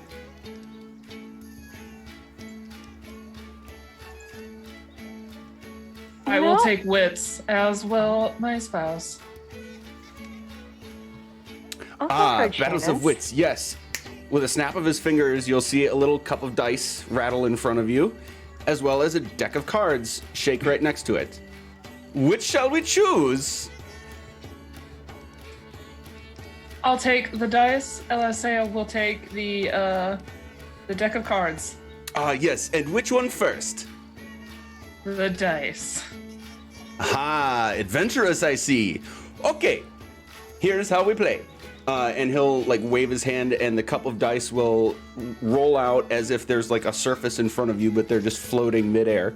And you'll see 5 dice, roll the numbers 1 through 5. We only count the ones, but if you roll a 1, you roll again. We are looking for a 7, and then again a 14, and then again a 21.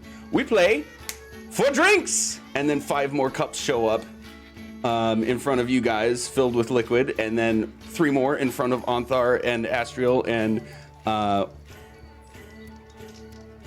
Rydoth. And Anthar like immediately goes, "Oh, I want to play this game too!" And then he like immediately flips his mood from this like brooding, concerned thing that he's had going on, and like shoves everybody around to get right next to, was it Eliseo playing this or Juno? Juno. Okay, Juno. I'm in too. And this man That look, that side eye, it was perfect. is going to like grab the cup, and all the dice will right into it. He's gonna give it a shake and like slam it into this imaginary surface midair, and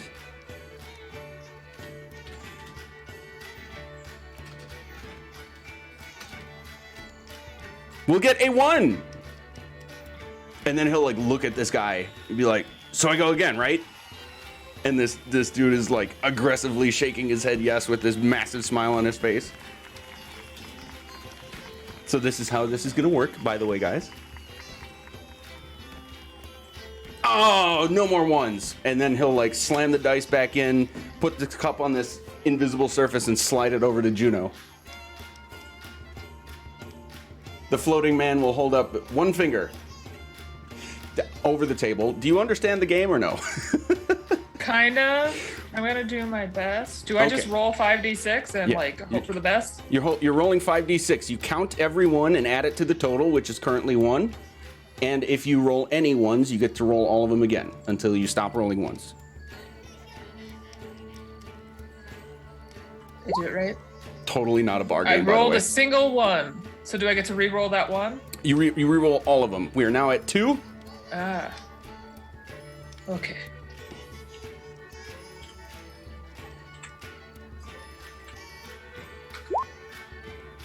That's another. We're at 3. Roll again. Go again. Oh gosh, this is so much. I need to copy pasta this. Here we go.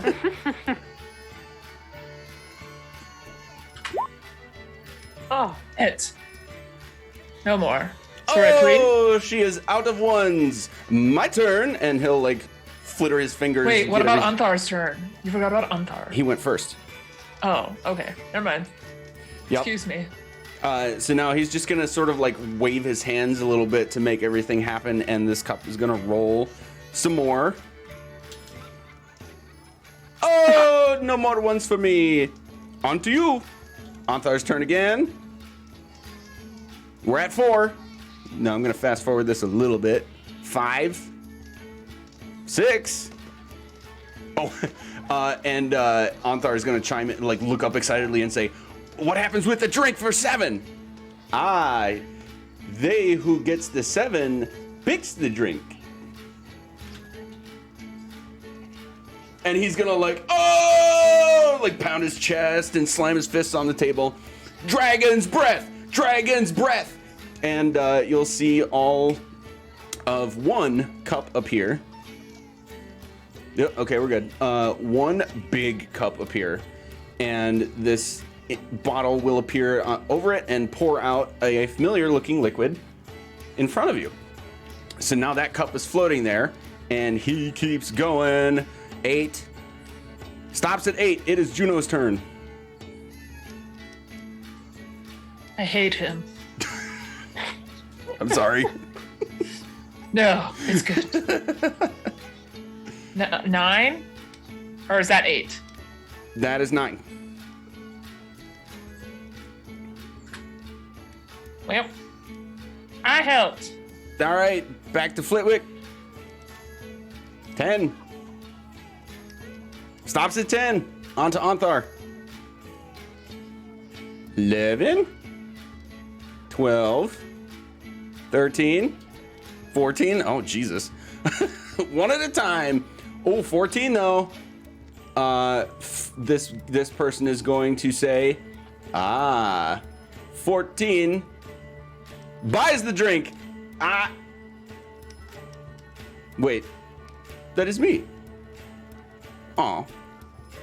But then he keeps going. 15 stops there. I lost track of the order. Are we on Anthar now? Yeah. 17, 18, 16, 17, 18, 19, 20. Uh-oh. 21. Drinks it. Oh!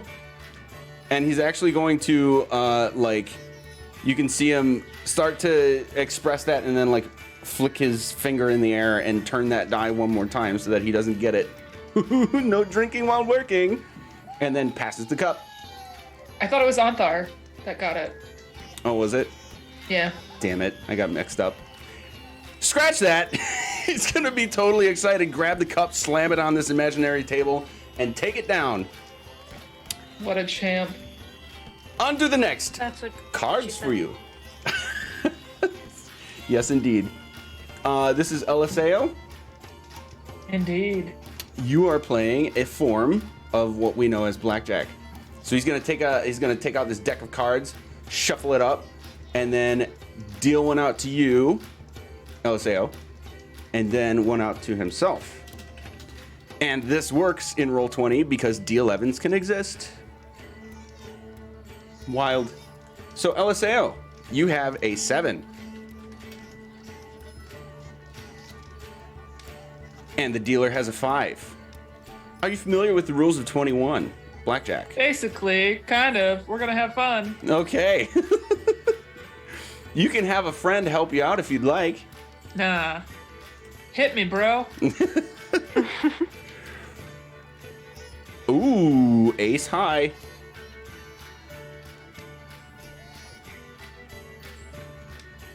And for him, a 5 to put him at 12. You're at 18. How is he at 12? It's 5 and 5? 5 and 5. You are right. You have Makes- 18. He has 10. Okay. I'm getting the Math. rolls mixed up. I'm gonna just call it there. All right. He's got to try again. Putting him at Damn 20. Ooh. Well, I'm glad that I didn't go for that 10 because that would have made everything real spicy. Are you taking the L or going for it? I'll go for it since it's an L either way. Oh. 21. 21 winner! And with every snap, another cup comes up with a drink a liquid that seems to be like changing colors and different volumes as it goes. You may choose your drink. So every one of you has a cup floating in front of you. Would you like to on the spot make up a drink or maybe one that we've talked about already? I would like a cosmopolitan. Okay. That feels right. It changes into a cosmopolitan. Ulta will enjoy herself a cup of warm tea. All right, you see a little bit of steam start to emanate from the top of your cup. Oh, so good. Whatever ale they had in the yawning portal, Master will just do. That's like the only drink she really knows. Okay. All right, you get and that. then LSAO and Juno are gonna click together 2 cups of elvish wine. Nice. Anyone for the game of strength? Does speed count as strength? Perhaps. And he'll give a quick wave and flick of his hand again, and you'll see this massive log just apparate out of thin air and like thud on the ground. But right beneath it is another log of similar thickness with a sort of platform on the end of it. And then he'll snap his fingers again, and all of a sudden, poof, in your hand appears a large, comically sized hammer with a very thin handle. Oh, this isn't gonna go well. I didn't say it. I didn't say it. You guys said it. Play on words. Play on words. Oh god. So you get to make a strength check to see what happens with this thing. Oh yeah, I'm good at these. All right, 15. It's a pretty good hit. You smack the platform on the end of this log with the hammer, and it has a chain effect to shoot the other one far higher into the air than you might have expected given its size. And then it sort of like slows down and comes back down with a thud right back to where it started. You may try again. No, that's the highest I'm gonna get. Oh, pooper of parties. Anyone else? I'll start walking away and then I'll just hit it. That did nothing. In your attempt to be a little bit more extra about it, you like only hit half of the platform, and then like the rest of the hammer rolls off to the side and thuds on the ground. Anyone else? I don't think Ulta I'll will be walk very up good, but Oh, yeah, go for it, Go Aster. start. Okay, I'll just roll one, see what happens. I don't think I'll be very good, but I'm willing to give it a shot. If D&D Beyond will let me roll, please. Yeah, that's about what I expected. Something similar happens. You like struggle with it a little bit, and you manage to get it over your shoulder, and then you're able to just barely get the thing to come over your shoulder and hit the platform, but it just gives this kind of dead wood on wood thunk.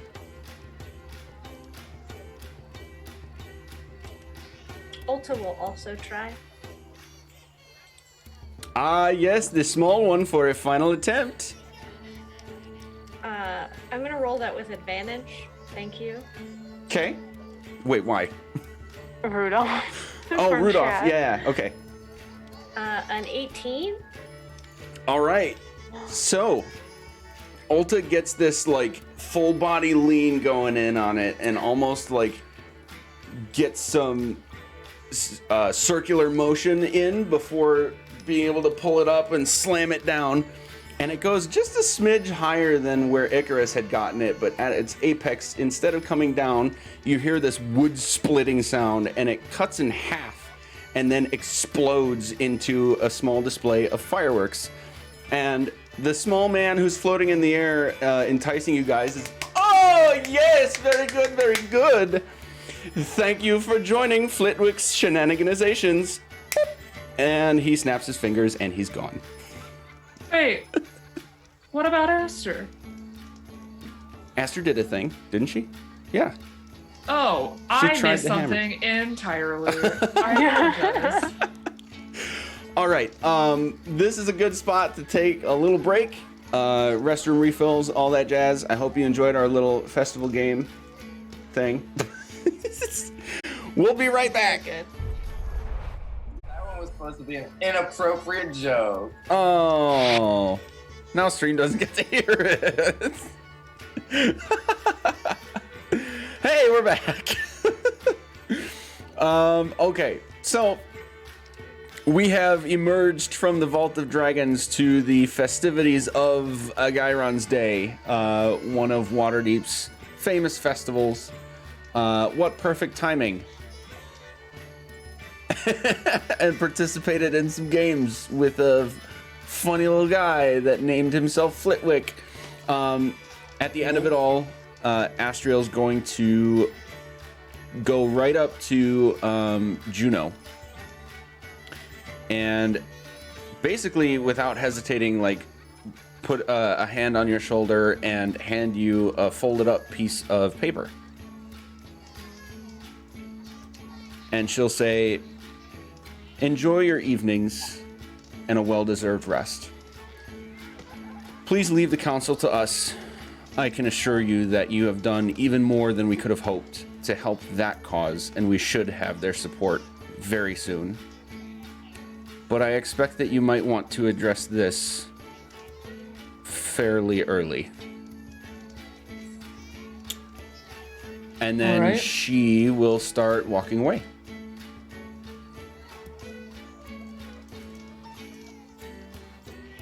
Later, dude.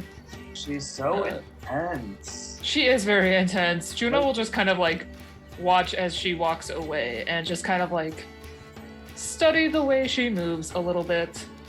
Even when she's being friendly, I'm afraid she's gonna kick my ass. Wolf is going to very quietly go, I love her. Juno, studying the way she moves, are we like appreciating a butt, or are we looking for some information here? I mean, Yes. All of the yes, above? both. Porque no los dos. No, but she's mainly just trying to, like, with spending so much time with Jamna recently, she's like, all right, Jamna's a weird duck and also very sneaky. And she wants to kind of get the vibe of, does Astriel feel sneaky? Does it feel like she knows how to navigate these crowds well, dip in and out? Just kind of trying to just study her presence within a crowd, or like, because she's obviously not like Anthar, who everyone knows he's present. She feels Like, does she I'm try so to glad keep you guys under... are getting all these personalities. That makes me happy. blunt in like a more non-egregious way. So, yeah, you can make a, we'll say your choice of check on insight or perception. Insight, And please. you can have advantage from, From me being me? You That's being- a 14. oh, okay. I get it anyways. Okay. Never mind. Blink! Okay, so this is just as you out of game have said, like a different variation of, well, I guess I'll say it this way, a different variation of confidence. So Jamna to this point has been this super laid back, like whatever, but clearly very observant and in a high intensity situation, very put together and pointed kind of person, but a form of confidence nonetheless. And Astriel's vibe is similar in the confidence aspect, but more in a relaxed and intentional sort of way. She holds herself well. She's definitely got this like noble vibe. The whole like very stereotypical Lords Alliance kind of person. You've never seen her wearing anything other than this really intense armor. She's always got this sword. She's got this air about her that's like, it's not exactly don't fuck with me, but now you've seen her fight as well, and it like matches the intensity of literally anybody else. But you don't She get a seems vibe dope, of like but I tell sneakiness no or- one. Okay. Cool. So the I am evening not is going yours. to read this note in public Okay. because there's too many people here. Too many. Is anyone, while we're out in the street, is anyone eyeing us? Specifically, perchance, our newly decorated kobold friend, who may have once fought off Cyan Mad. Is Blue Mad? yeah. Blue Angie? Do you, do you mean like watching you while that interaction happened? No, this is just like in general. Like, is anyone eyeing us knowing, with like kind of knowing looks of like, it's Alta, it's the people from Oh, wherever our that's what first you mean. session was. Okay, sorry, I misunderstood. I've already forgotten help. You can make a new perception check for that. Okay. Perception. Please go. Yeah, so it's really Wow, hard, it's hard I'm to really tell. great today. Hard to Love tell having with plus the 7. massive crowd and all the festivities and stuff going on, but you don't get the vibe that you're really being watched by anybody. Again, it's kind of hard to tell, so sort of a mixed bag. Okay, where's Jamna? Has she ditched us already? No, she's with you. Cool. Just checking in, getting my eyes on everybody, doing the mom sweep, Okay. finding everyone. Ulta will just like walk around and just like show the shops and the stalls and the like all the different things and like purchase some little pastries and little snack foods that she can take back to whatever inn we end up at so that she can eat a delightful pastry. There She'll are also plenty. probably purchase some like jerky for a little dragon friend. Okay. There are plenty of various pastries and greasy foods and herbs and like other plants to eat and like meat sticks and all sorts of stuff that you can find. Is there anything in particular you're looking for, or are you just kind of lobbing it up there for me to? Yeah. Okay. I think she would probably kind of like show the group places that she thinks they would be interested in. So, you know, like stopping at like little shops or alchemy shops, things like that, like things that she thinks that they might want to check out before retiring, but also obviously making sure she gets like snacks and bits for herself. Okay. So,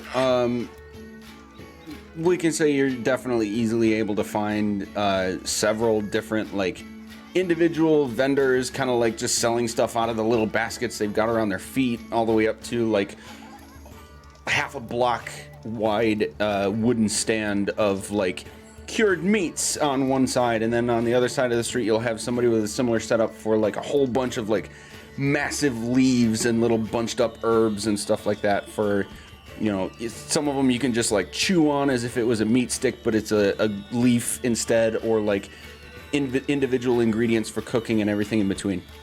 So you're able to find everything that you're looking for, and we'll say it's a copper per item.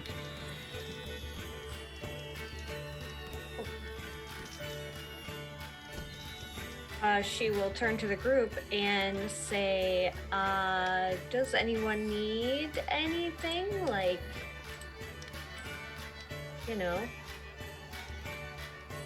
things? I mean, if there are any of those elephant ears around, I would be willing to try one. It sounded very good. LSAO mutters something about wizard stuff. I know how to wizard. Don't make me shop for a wizard. I can't.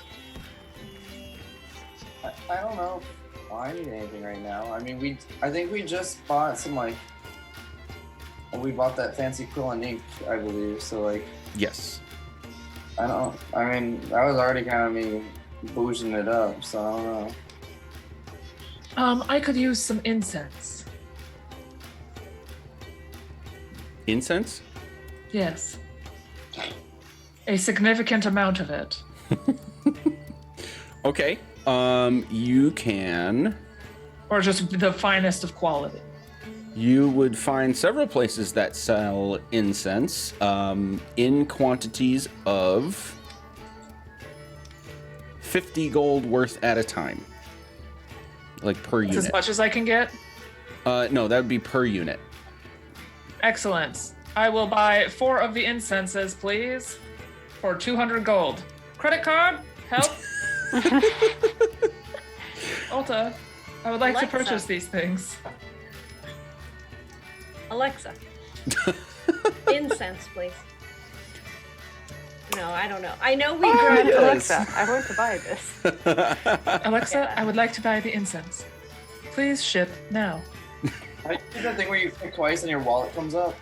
So she'll appear and take a gander at what's going on and pull out this like small clumping of paper that we in this world might call a pad, and hand it to the vendor that you're talking to, and the vendor's gonna be like, oh, well, and knowing what they're doing, we'll just write a couple of quick notes on this pad. The attendant will take it, give it a quick look, consider it paid. and then snap back out of existence. Where did it just go? I tried to put it in my backpack. Ugh. Okay, I'll figure this out. I just need to be able to cast some things. Oh, there it is. So I wait. do want to try something before we go anywhere else if nobody else has anything else to do. Just real quick, Alexa's already gone, right? Yes. Alexa. We forgot to ask her to take our bosses. Oh, that's So right. we'll just carry them for longer. This is just gonna be a running joke that we forget. She keeps leaving before I can ask her. It's like intentional. I think it is. I think you're correct. I am going to pick up a single stick of incense and be like, I'd like to purchase this. Alexa, to see if pretending I'm purchasing something helps get her over. Nothing happens. She knows! She She may or can may see not into know your that you heart. have the money on hand to pay for that. Yeah, I was just gonna say you can. Wait. How much do I have on me? I guess. I mean. Do you have anything We more? can drop it off at the bank as well. It's nearby. Is it? I'm making that up. I'm saying it with confidence. It So I is believe it actually is. nearby. Yeah. Hell yeah. Yeah, we can do that. She keeps leaving me on read receipt or voicemail or whatever. Ding! It's like sending, I know the message went through and they chose not to answer. Yep. Their voicemail box is currently full. It's like when it rings twice and then doesn't ring again, you're like, huh, that's weird. Wonder what happened. Accurate. Okay, anything else for you guys before eventually turning in for the night? I do want to try something Okay. just for flavor to see how it would go. I want to find a butcher shop. Okay. A butcher shop that would let me do something alone in the butcher shop without being present. what That's I gonna want take to a do- persuasion. What do you want to do? Right. It's what I want to do is Oh, do you need help with that? yes. I would Is like allow to be part of a Sunrunner the butcher. ability to pick his meals because I feel like I am just feeding him crickets and weird shit and Ah. like dried meat. And if he needs to be eating better things, but I also don't want to pull out a tiny baby Drake and be like, let me do these things and see what he likes. I'll pay you for your wares. Like, I don't want to be that guy. I don't want I to will do go. anything that makes anybody uncomfortable. I'll just preface this with that. But I'm going to say I put on a goofy jester hat and acted like a fool. So I would like to see this role played within your comfort zone. I will fully do it. You can both Bargaining absolutely this do entire it. session. I would like to go with Ulta to the butcher shop and help convince them to leave. Yes, please. Thank you. So as you get into the butcher shop, we're just going to leave it that generic for now because we're winging it. You'll see one burly man and his spouse working at the counter, tending to a few people before they finish their transactions and head out. And for at least a moment, it is just you at this chilled front counter displaying some meat. So the two of them are still at the counter, or did they leave with the person? Oh no, the two of them are still there. Damn, why is there only two of them? So Ulta will walk up and glance at Icarus. Unsure of herself, absolutely. And probably much shorter than the countertop itself. Hello, sir and ma'am. A wild claw paw appears, and then he's gonna like lean over and look at you. What can we do for you? I have, and she'll like look at Icarus. I have a huge favor to ask, he So, might ask it for me. my friend here is a very picky eater, and we haven't decided which meat is the best for their dietary restrictions. And which one is responding to us, the guy? Yes. How hard is it to subtle cast a spell?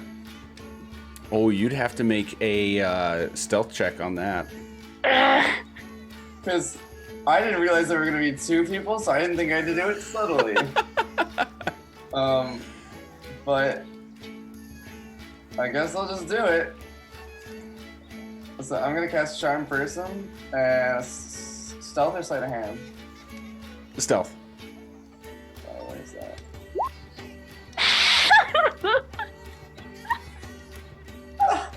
And they've got some very strict dietary restrictions, and we are not sure which meat is the correct meat to take into their body.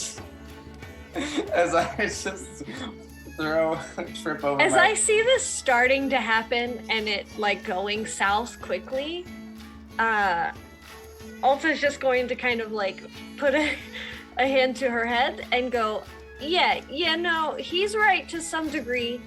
I do have some dietary restrictions, and she's going to just kind of like rub her head in like a kind of like oh no sort of moment. But here's the thing, you know, is that I was hoping to maybe try some of the meat. Maybe you could just cut me little sections of each meat and leave them on the counter, and then just walk into the back and I will pay you for whatever is eaten when you return, and then purchase the rest. Does this make sense? I just don't want to be watched. They get very While it uncomfortable happens. while eating in front of other people. I Make get a- stage fright. Make a persuasion Now check. the line is starting. Alta was trying to stick to it, and Chrissy the player is starting to panic. You say persuasion? Yep, persuasion check at advantage. Yeah, okay. 27 or 27. 27. Okay. Mine's a 6. I'd like to imagine that Ulta at some point from the anxiety that she is currently feeling lets out like a slight fart from anxiety, or like some sort of like bodily function, like a grunt or a something where she's just like unable to control everything that's happening. I will try to cover up my bad spell with a sneeze and then keep talking like it never happened. Nice. Oh, sorry. He's gonna be kind of going back and forth at his glance between you guys and like eyebrow raise, and then like, whoa. Okay. Shy, picky eaters, get them all the time. We'll tell you what. 1 gold right now. I'll give you a small sample on the counter of everything, and I will leave for 30 seconds. I come back. Nothing but the samples are gone. You have your gold back, and you can make your choice at that point. How does that sound? Double it, 2 gold. And she'll just slam it down onto the counter with no further words. If my sleight of hand check failed, doesn't that mean I still cast the spell, but they saw it? Oh my god. Just to be honest here. Okay. She's also a slow eater, so we might need 2 minutes. 30 seconds. Yeah. You're fine. Yeah, that makes sense, help sir. her eat. I'll hold the fork. And he's going to take the gold, give you like a kind of side-eye nod and smile, and walk away and bring his partner with him to the back room. Yeah. So I'll very quickly draw Sunrunner out of my pack, like out of their little safety spot, and be like, quickly, tell me what you like. You have 30 seconds, pick your favorite. This is like special treaty time. Do it. 1, 2, 3, go. And then just hope that they do the things.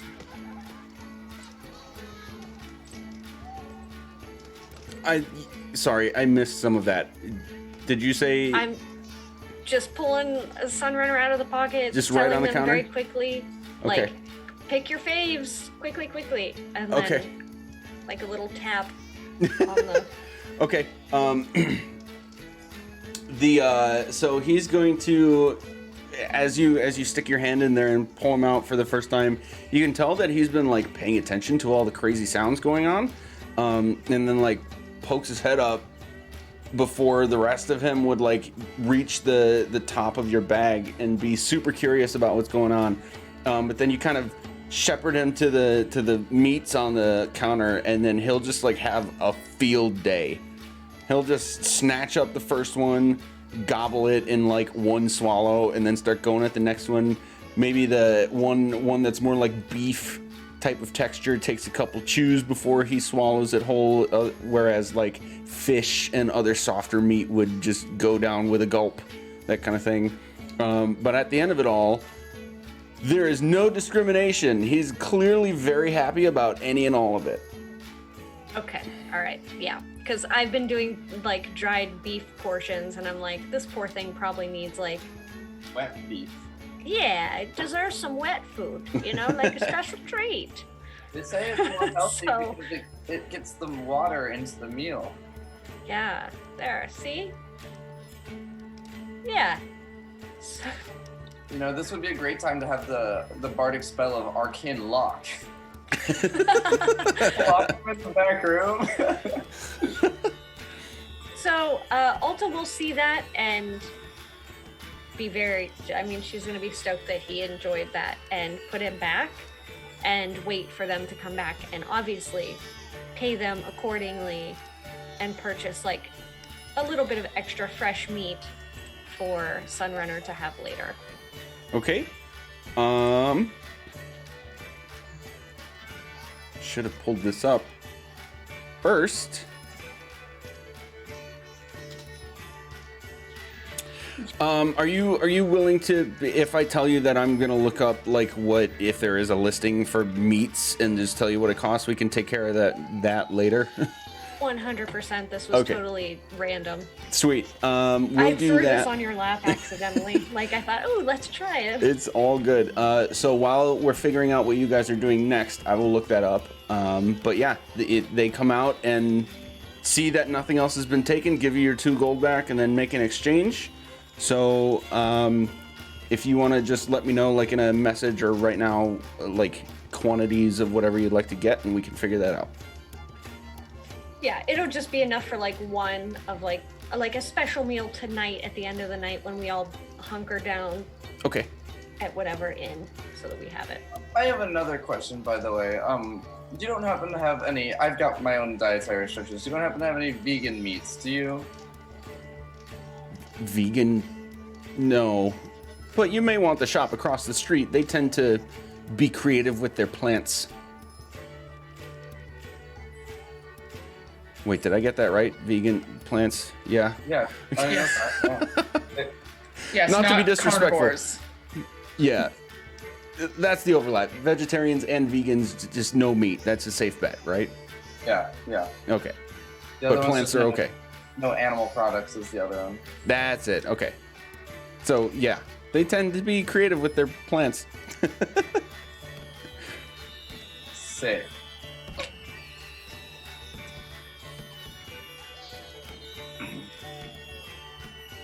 I think we're gonna do pretty well. What else? Anything else?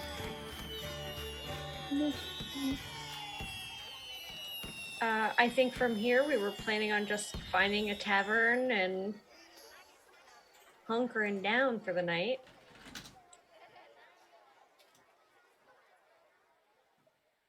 Yee.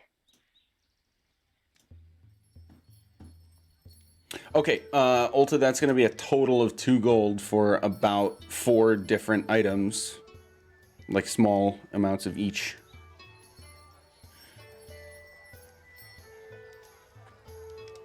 Going to a tavern, are you going back to the awning portal at which you already have rooms, or are you going somewhere else?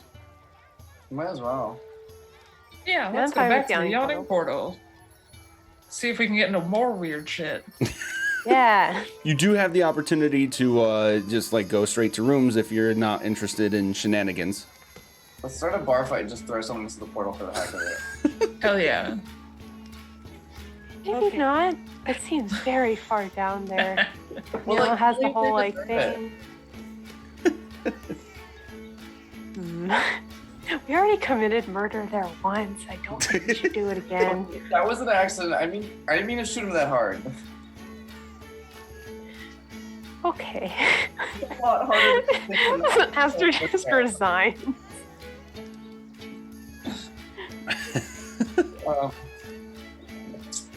I'm just gonna kind of give up trying to talk myself out of situations for this. I was supposed to be good at this. That's how I feel when I play exceptionally smart characters. I don't know how to do this. My character would know, but please help. Hey, by the way, Featherfall, thank you so much for that raid. Hope you had a good Woo. stream, good time. Okay, so back to the awning portal. Are you? What are you doing? I mean, what's the just scene grabbing look a like? table. Oh, yeah. Oh yeah. What's the Yeah, scene look sitting, like? grabbing a Look like- table, hanging out with each other for a little bit, I think, before we would Yeah. go to bed. Okay. Maybe to talk about what the fuck just happened. What in the hell? So since we're hanging out at the awning portal, we have to have the awning portal music. It is the usual scene of a healthy mixture of joyful patrons and some who've had a little bit too much compared to others, and a whole relaxed atmosphere maybe in some areas, and a little bit too much jaunting and jiving and shoving and arm wrestling on another kind of thing going on. It's crowded and it's happy.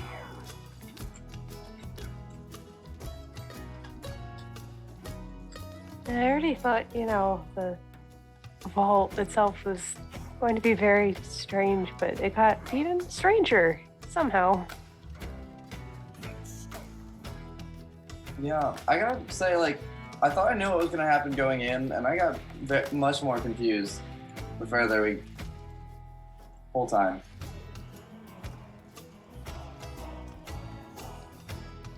I have a rock in my chest. Yes, about that. How is that going? How do you feel? Do you have heartburn? No heartburn yet. I feel okay. A little buffer, and she'll like hold up a tiny little arm that looks the exact same.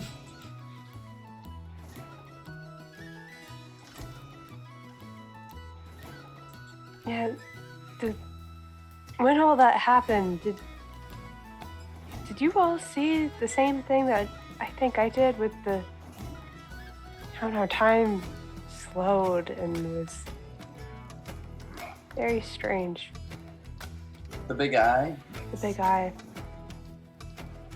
which I've seen way too many eyes in the past 24 hours. I agree. A whole lot of them. You know, it seems like we are getting more and more powerful allies at our backs, but it seems like our enemies are getting just as daunting.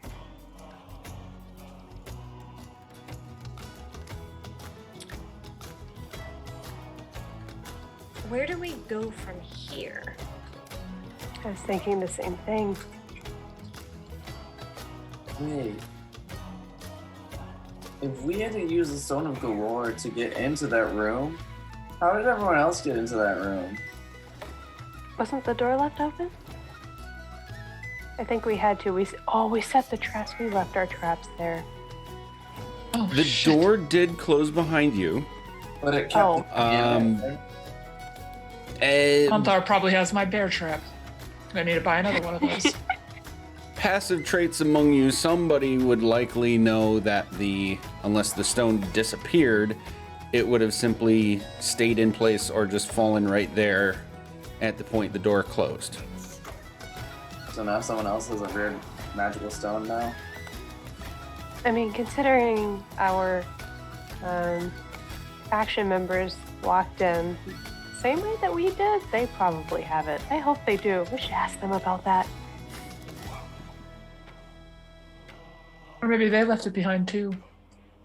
And now it's just a door with a convenient key. I mean, there's nothing in there anymore, so... Yeah, we That's found fair. dragons. Aside from some carcasses. Yeah, well. Yeah, it seemed like the other group broke in somehow. Mm-hmm. Not very securely either. That tunnel collapsed. Wait, so we would have had to gone back out the door that we came in. Oh, that's fair. All right, I'm picking up my bear trap. No one can stop me. Yeah, okay, yeah, we picked up our stuff. Never mind. I didn't think about that. Yeah, we can retcon any of that. I know it went by kind of fast, but I did describe you guys going back the way you came. Oh, okay, cool. So, I mean, that still kind of leaves us fairly open-ended on our next direction. We know that north was where they were heading. We know that there were strange storms to the northeast. Far east, straight east. Straight east. North is also where there's a sickness plaguing the forests. I'm just gonna sneak open my letter while they are talking to each other and just try to read it without like anyone behind me being able to see it. Okay, make a perception check for me for a specific aspect about this.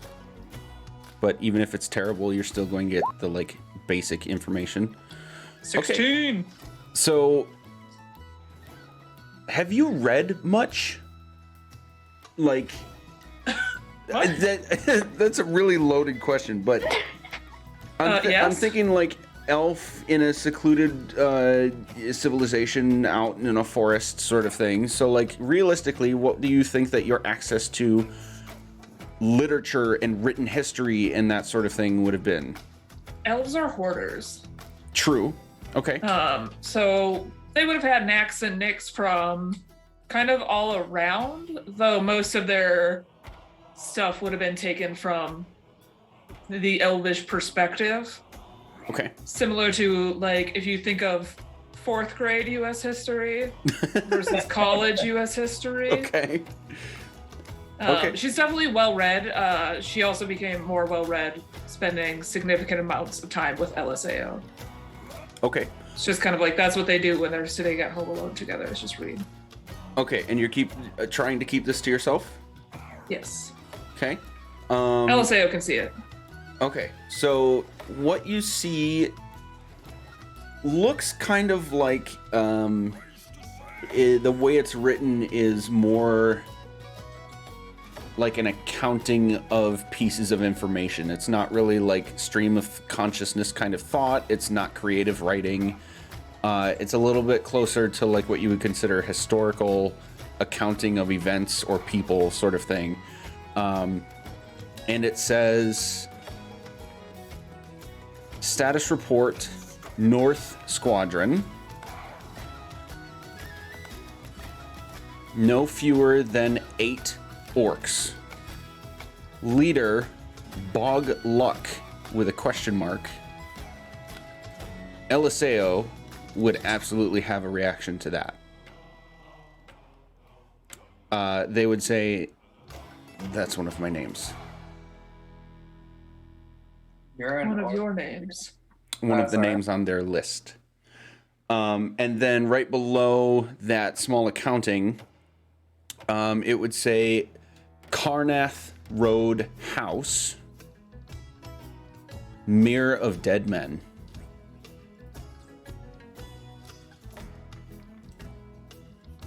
I'd just like to point out how in character I am that when you said that as LSAO, I went, LSAO's name is Bogdad, or Boglug. Not just one of the names that I have written down. It was like, your name is... Can this all be sent in Yes. Discord? I will type it out as you discuss. I will try to secretly pass this information on to my party members. All of us sitting there looking like we're reading a secret note. Who does Jenny have a crush on? And it just passes around the table. And Juno will stare like, don't you say anything, at her brother while he reads it as well. All the while just holding LSAO's knee and giving it a nice rub. Individually, those all are kind of words that make sense, but together, I don't think I quite understand. Well, weren't we just talking about threats to, like, questions we had about the North? Or did, like, she go to scout that for us or something?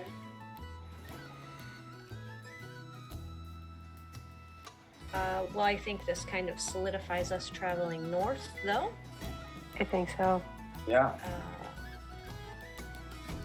Do we know where the Mayor of Dead Men is? Sounds like a body of water.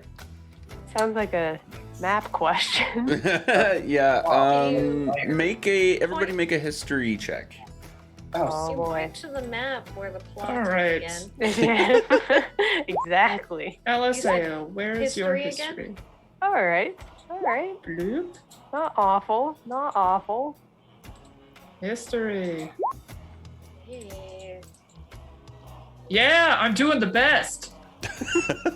I got a 2. I got a 3. Woo! 6. Where did LSAO got a 19 because they smart. my map go? Oh, the struggles. What the heck? What the heck?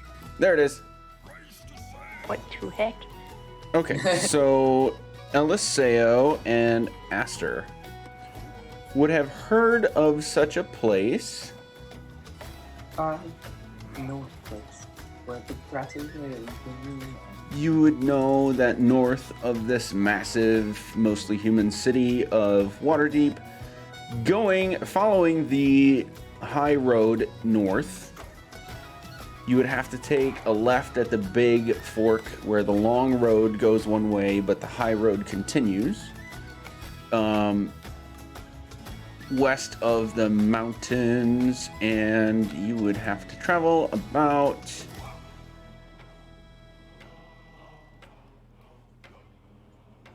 2 weeks, if by foot, in order to get there.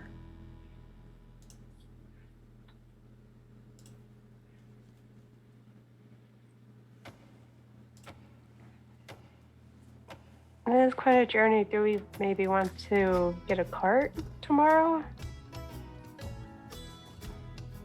Perhaps Alexa could find one for us. True, or at least pay the bill for one. Right. Hear me out. We did bring one into the city, so they kind of owe us one. Fair. Yeah. What if instead of horses we got something more fun, like elephants or That would draw That a lot would of be attention fun. to us. zebras or unicorns or just saying. Or we could get one of those air carts with griffins. Very That's also flashy. very flashy. Thank you, Esther. Great minds. We're trying to low profile it, Chris. Low profile. Sometimes you gotta look good. You can Yeah. look good in a horse-drawn cart. You already have this far. Yeah, sometimes I think I look the best when I'm in my pajamas, you know? But sometimes I feel like, you know, if you don't have my driver's license, you just gotta go big or go home and just drive something crazy. That's not the way that works. You're gonna break the rules, break them hard. No. Hmm. Do they sell Feels- any like human leashes at this festival? Like those baby leashes with the teddy bears connected to the back. Sure, you want a body harness or a wrist wrap? Ooh, this game is 18 plus, everyone. Remember that. They come with a nice set of So many accidental references. Okay. Oh man. Wow.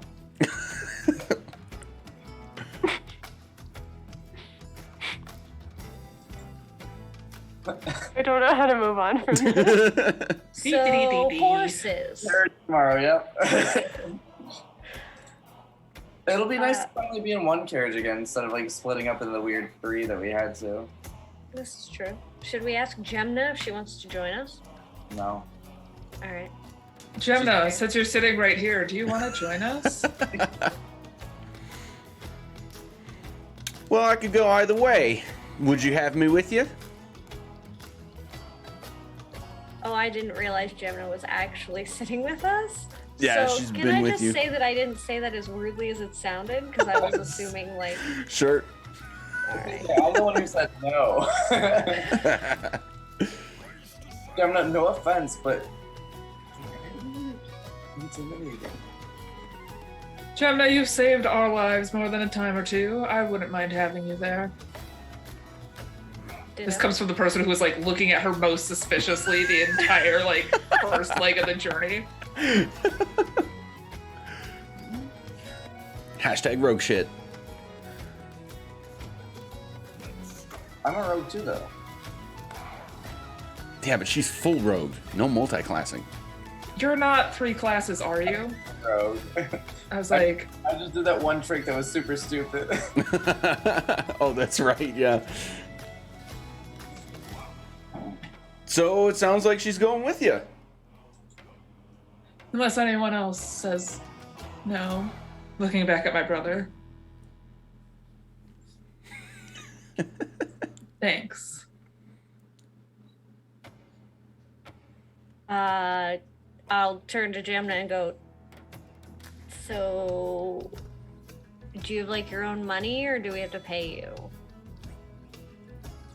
Well, I'd appreciate a small cut of, all that back there. All right, that's viable. That makes sense. Yeah. Oh, Yeah. I think she deserves a sixth of it. There's 6 of Yeah. us? Yes. There's 6 Yeah. of us, yeah. Oh, I can say I That's right. don't need quite that much. Sure But, you do, bud. can always get Alexa? more along the way. As We'll much as stop you by need. the bank when we drop off the vases tomorrow. Actually, do you just want a vase? Vase? Yeah, would you like one of these? Meh, sure. She can have mine that was filled with all that gold. There you go. Haha! I win at offloading. I got You didn't it. know it was a competition, but here we are. Gives away the most expensive vase. I don't need it. What am I gonna do with gold? We have a whole horde. We have a half of a dragon's horde. I think we're good. Yeah, I think we're set for just a little bit. I mean, I would like to eventually buy nicer armor, but that can wait. Same. I would like to Yeah. buy prettier armor. Wait, more stylish. Same. Yeah. I'd like to get some mithril. Go find some dwarves. Ooh. Also, All right, so is magic. the episode before Christmas going to be a shopping episode? This will be the episode after Christmas. Oh, just kidding. Also, do you know of any magic shops in town? Big one, like armories that might have a thing or two. Think? I have a list, I believe. What am I even wearing for armor? Not anything great. I can't see because I have a Discord message open with the Zoom in, but I think I know some magic shops.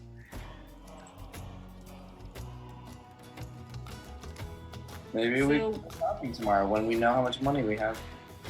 Yeah, we wait to hear from Alexa. And then we can head off after we're like better prepared. Yes, you do know a couple of magic shops, Ulta, Perfect. from what we had talked about before. Yes. We do not need to shop now, though. We do need to rest, however. Yes. Wait, no, yes. That's a really good song. Too bad we're not the wicked here. I don't know, you guys That are. means we can rest. I give Aster a wink. Wink wonk. Wink Oh, wonk. there it is. It's back. There it is. It's returned. Wink, I Full said circle. Full circle. I Roll need- credits. obvious.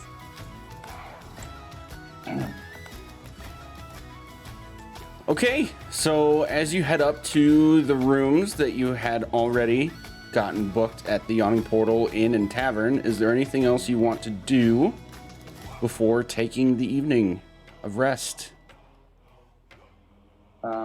No, I will presumably do the half night of rest. Typical. Juno will check in with LSAO upon seeing one of their names on a sheet of paper. So that way, but kind of like away from the group and let them talk about it. But she is also very curious as to what exactly happened to Ulta. Like we were kind of like, this kind of happened.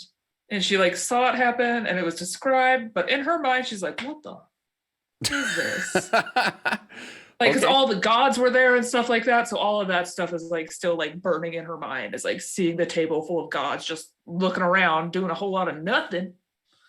Yep. I mean, they were doing stuff, but Okay. So let's take a very pointed note about that. As Pointed well note. as, yep, because we will do that as our opening next time. I don't know how much you want to discuss about that, whether it's a whole lot or a little, but I don't want to take away the opportunity if you want Yeah. it to be a significant thing. But we are at about the time that we would normally call it a night. So let's make sure we all know that we want that to happen. And anything else you guys want to do that you can think of between now and 2 weeks from now for that long rest. Planning ahead, because we're kind of at the point that there's a lot of stuff happening. When leveling up happens, you will level up with this long rest. So if you want to just preemptively do that before our next session, you can go I ahead. can fly with wild shape now. To attack! So Welcome to the club, bud. if you want to do that tonight, cool. Just anytime before our next session, we are going to role play out, everything leading into the rest itself, and then overnight and everything. But I want to give you guys the off-screen time and opportunity to execute that level up, just preemptively. But yeah, this is where we're gonna call it a session. So let's go around the table one more time. Introduce yourselves one more time and what's going on with you, where can we find you, and stuff that's going on. All right. Hey, everybody. It's me, Sir Heckalot. Tonight I played Aster, the Circle of Wildfire Shifter Druid. You can find me on all the social medias at Sir Heckalot. I actually updated my pinned tweet today, so it has like all my links and stuff if you want to find where I'm at and all of that. In terms of where you can see me next, I am here every other Tuesday and Thursday for, obviously, the show that you just saw, and our Odyssey of the Dragon Lords campaign, Oathsworn, on Tuesdays. And on this Saturday, over at Neon Lights Roleplay, we have the finale of one of our long-running campaigns, The Seven Sons, where you can see another bard that I play. And it'll be the last time that I play her, and I'm not crying about it. You are. It's gonna be a good time. You won't want to miss it. Big baby EG battle and all of that. But yeah, I think that is about it. Let's move it on over to Hyacinth. Hiya, I'm Hyacinth, and I was playing Icarus, our twin 2 Elven Bardlock, super weird sun source magic things. I will be here every other Thursday with this beautiful group, and what I thought was every other Wednesday is once a month Wednesday, because I am learning my own schedule now, and we alternate with a different show now. So once a month Wednesday, you'll see me on Henshin a Go-Go, our Power Ranger themed TTRPG, playing Yellow Ranger. Yeah. And next is Corn Dog. it's me. Hello, everyone. I was playing Juno, the Twilight Domain cleric, who now has a +11 in insight. try to lie to me. Anyways, so you can catch me here on Sunday where I play just a lovely, lovely dwarf lady traveling around Middle Earth, doing my best, doing my absolute darndest. Mainly just punching rats in the face and stuff like that so far, and telling people they don't know how to make shit. So come hang out with us on Sunday. It's going to get real weird. We ended in combat, so I imagine it's going to be kind of spooky, at least for a little bit. I'm excited. Then you won't see me for another whatever until we play this again 2 weeks from now. Yeah. Okay, Chrissy. Okay. I'm Chrissy Kritz, played Ulta, our Swarmkeeper Ranger, who has a stone in her chest. And where else will you find me? All over the internet at Chrissy Kritz. I'm here with Heck during a module week for Oath Sworn, because I can't say it the correct way. And here, obviously, Tyranny of Dragons. And then you'll find me sporadically all over TPK doing all sorts of different things. Join the Discord, come have fun with us, enjoy the community. Other than that, while I don't like to speak on behalf of other people, I will remind everybody that Niffer and I are both Jasper's Game Day ambassadors, which is super important. So I'm sure someone will link that in the Twitch chat.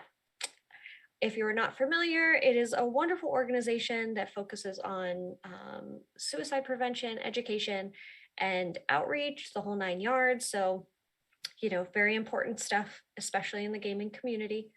So that's where you can find me doing all sorts of Jasper's things. So that's all. Okay, thanks. Bye.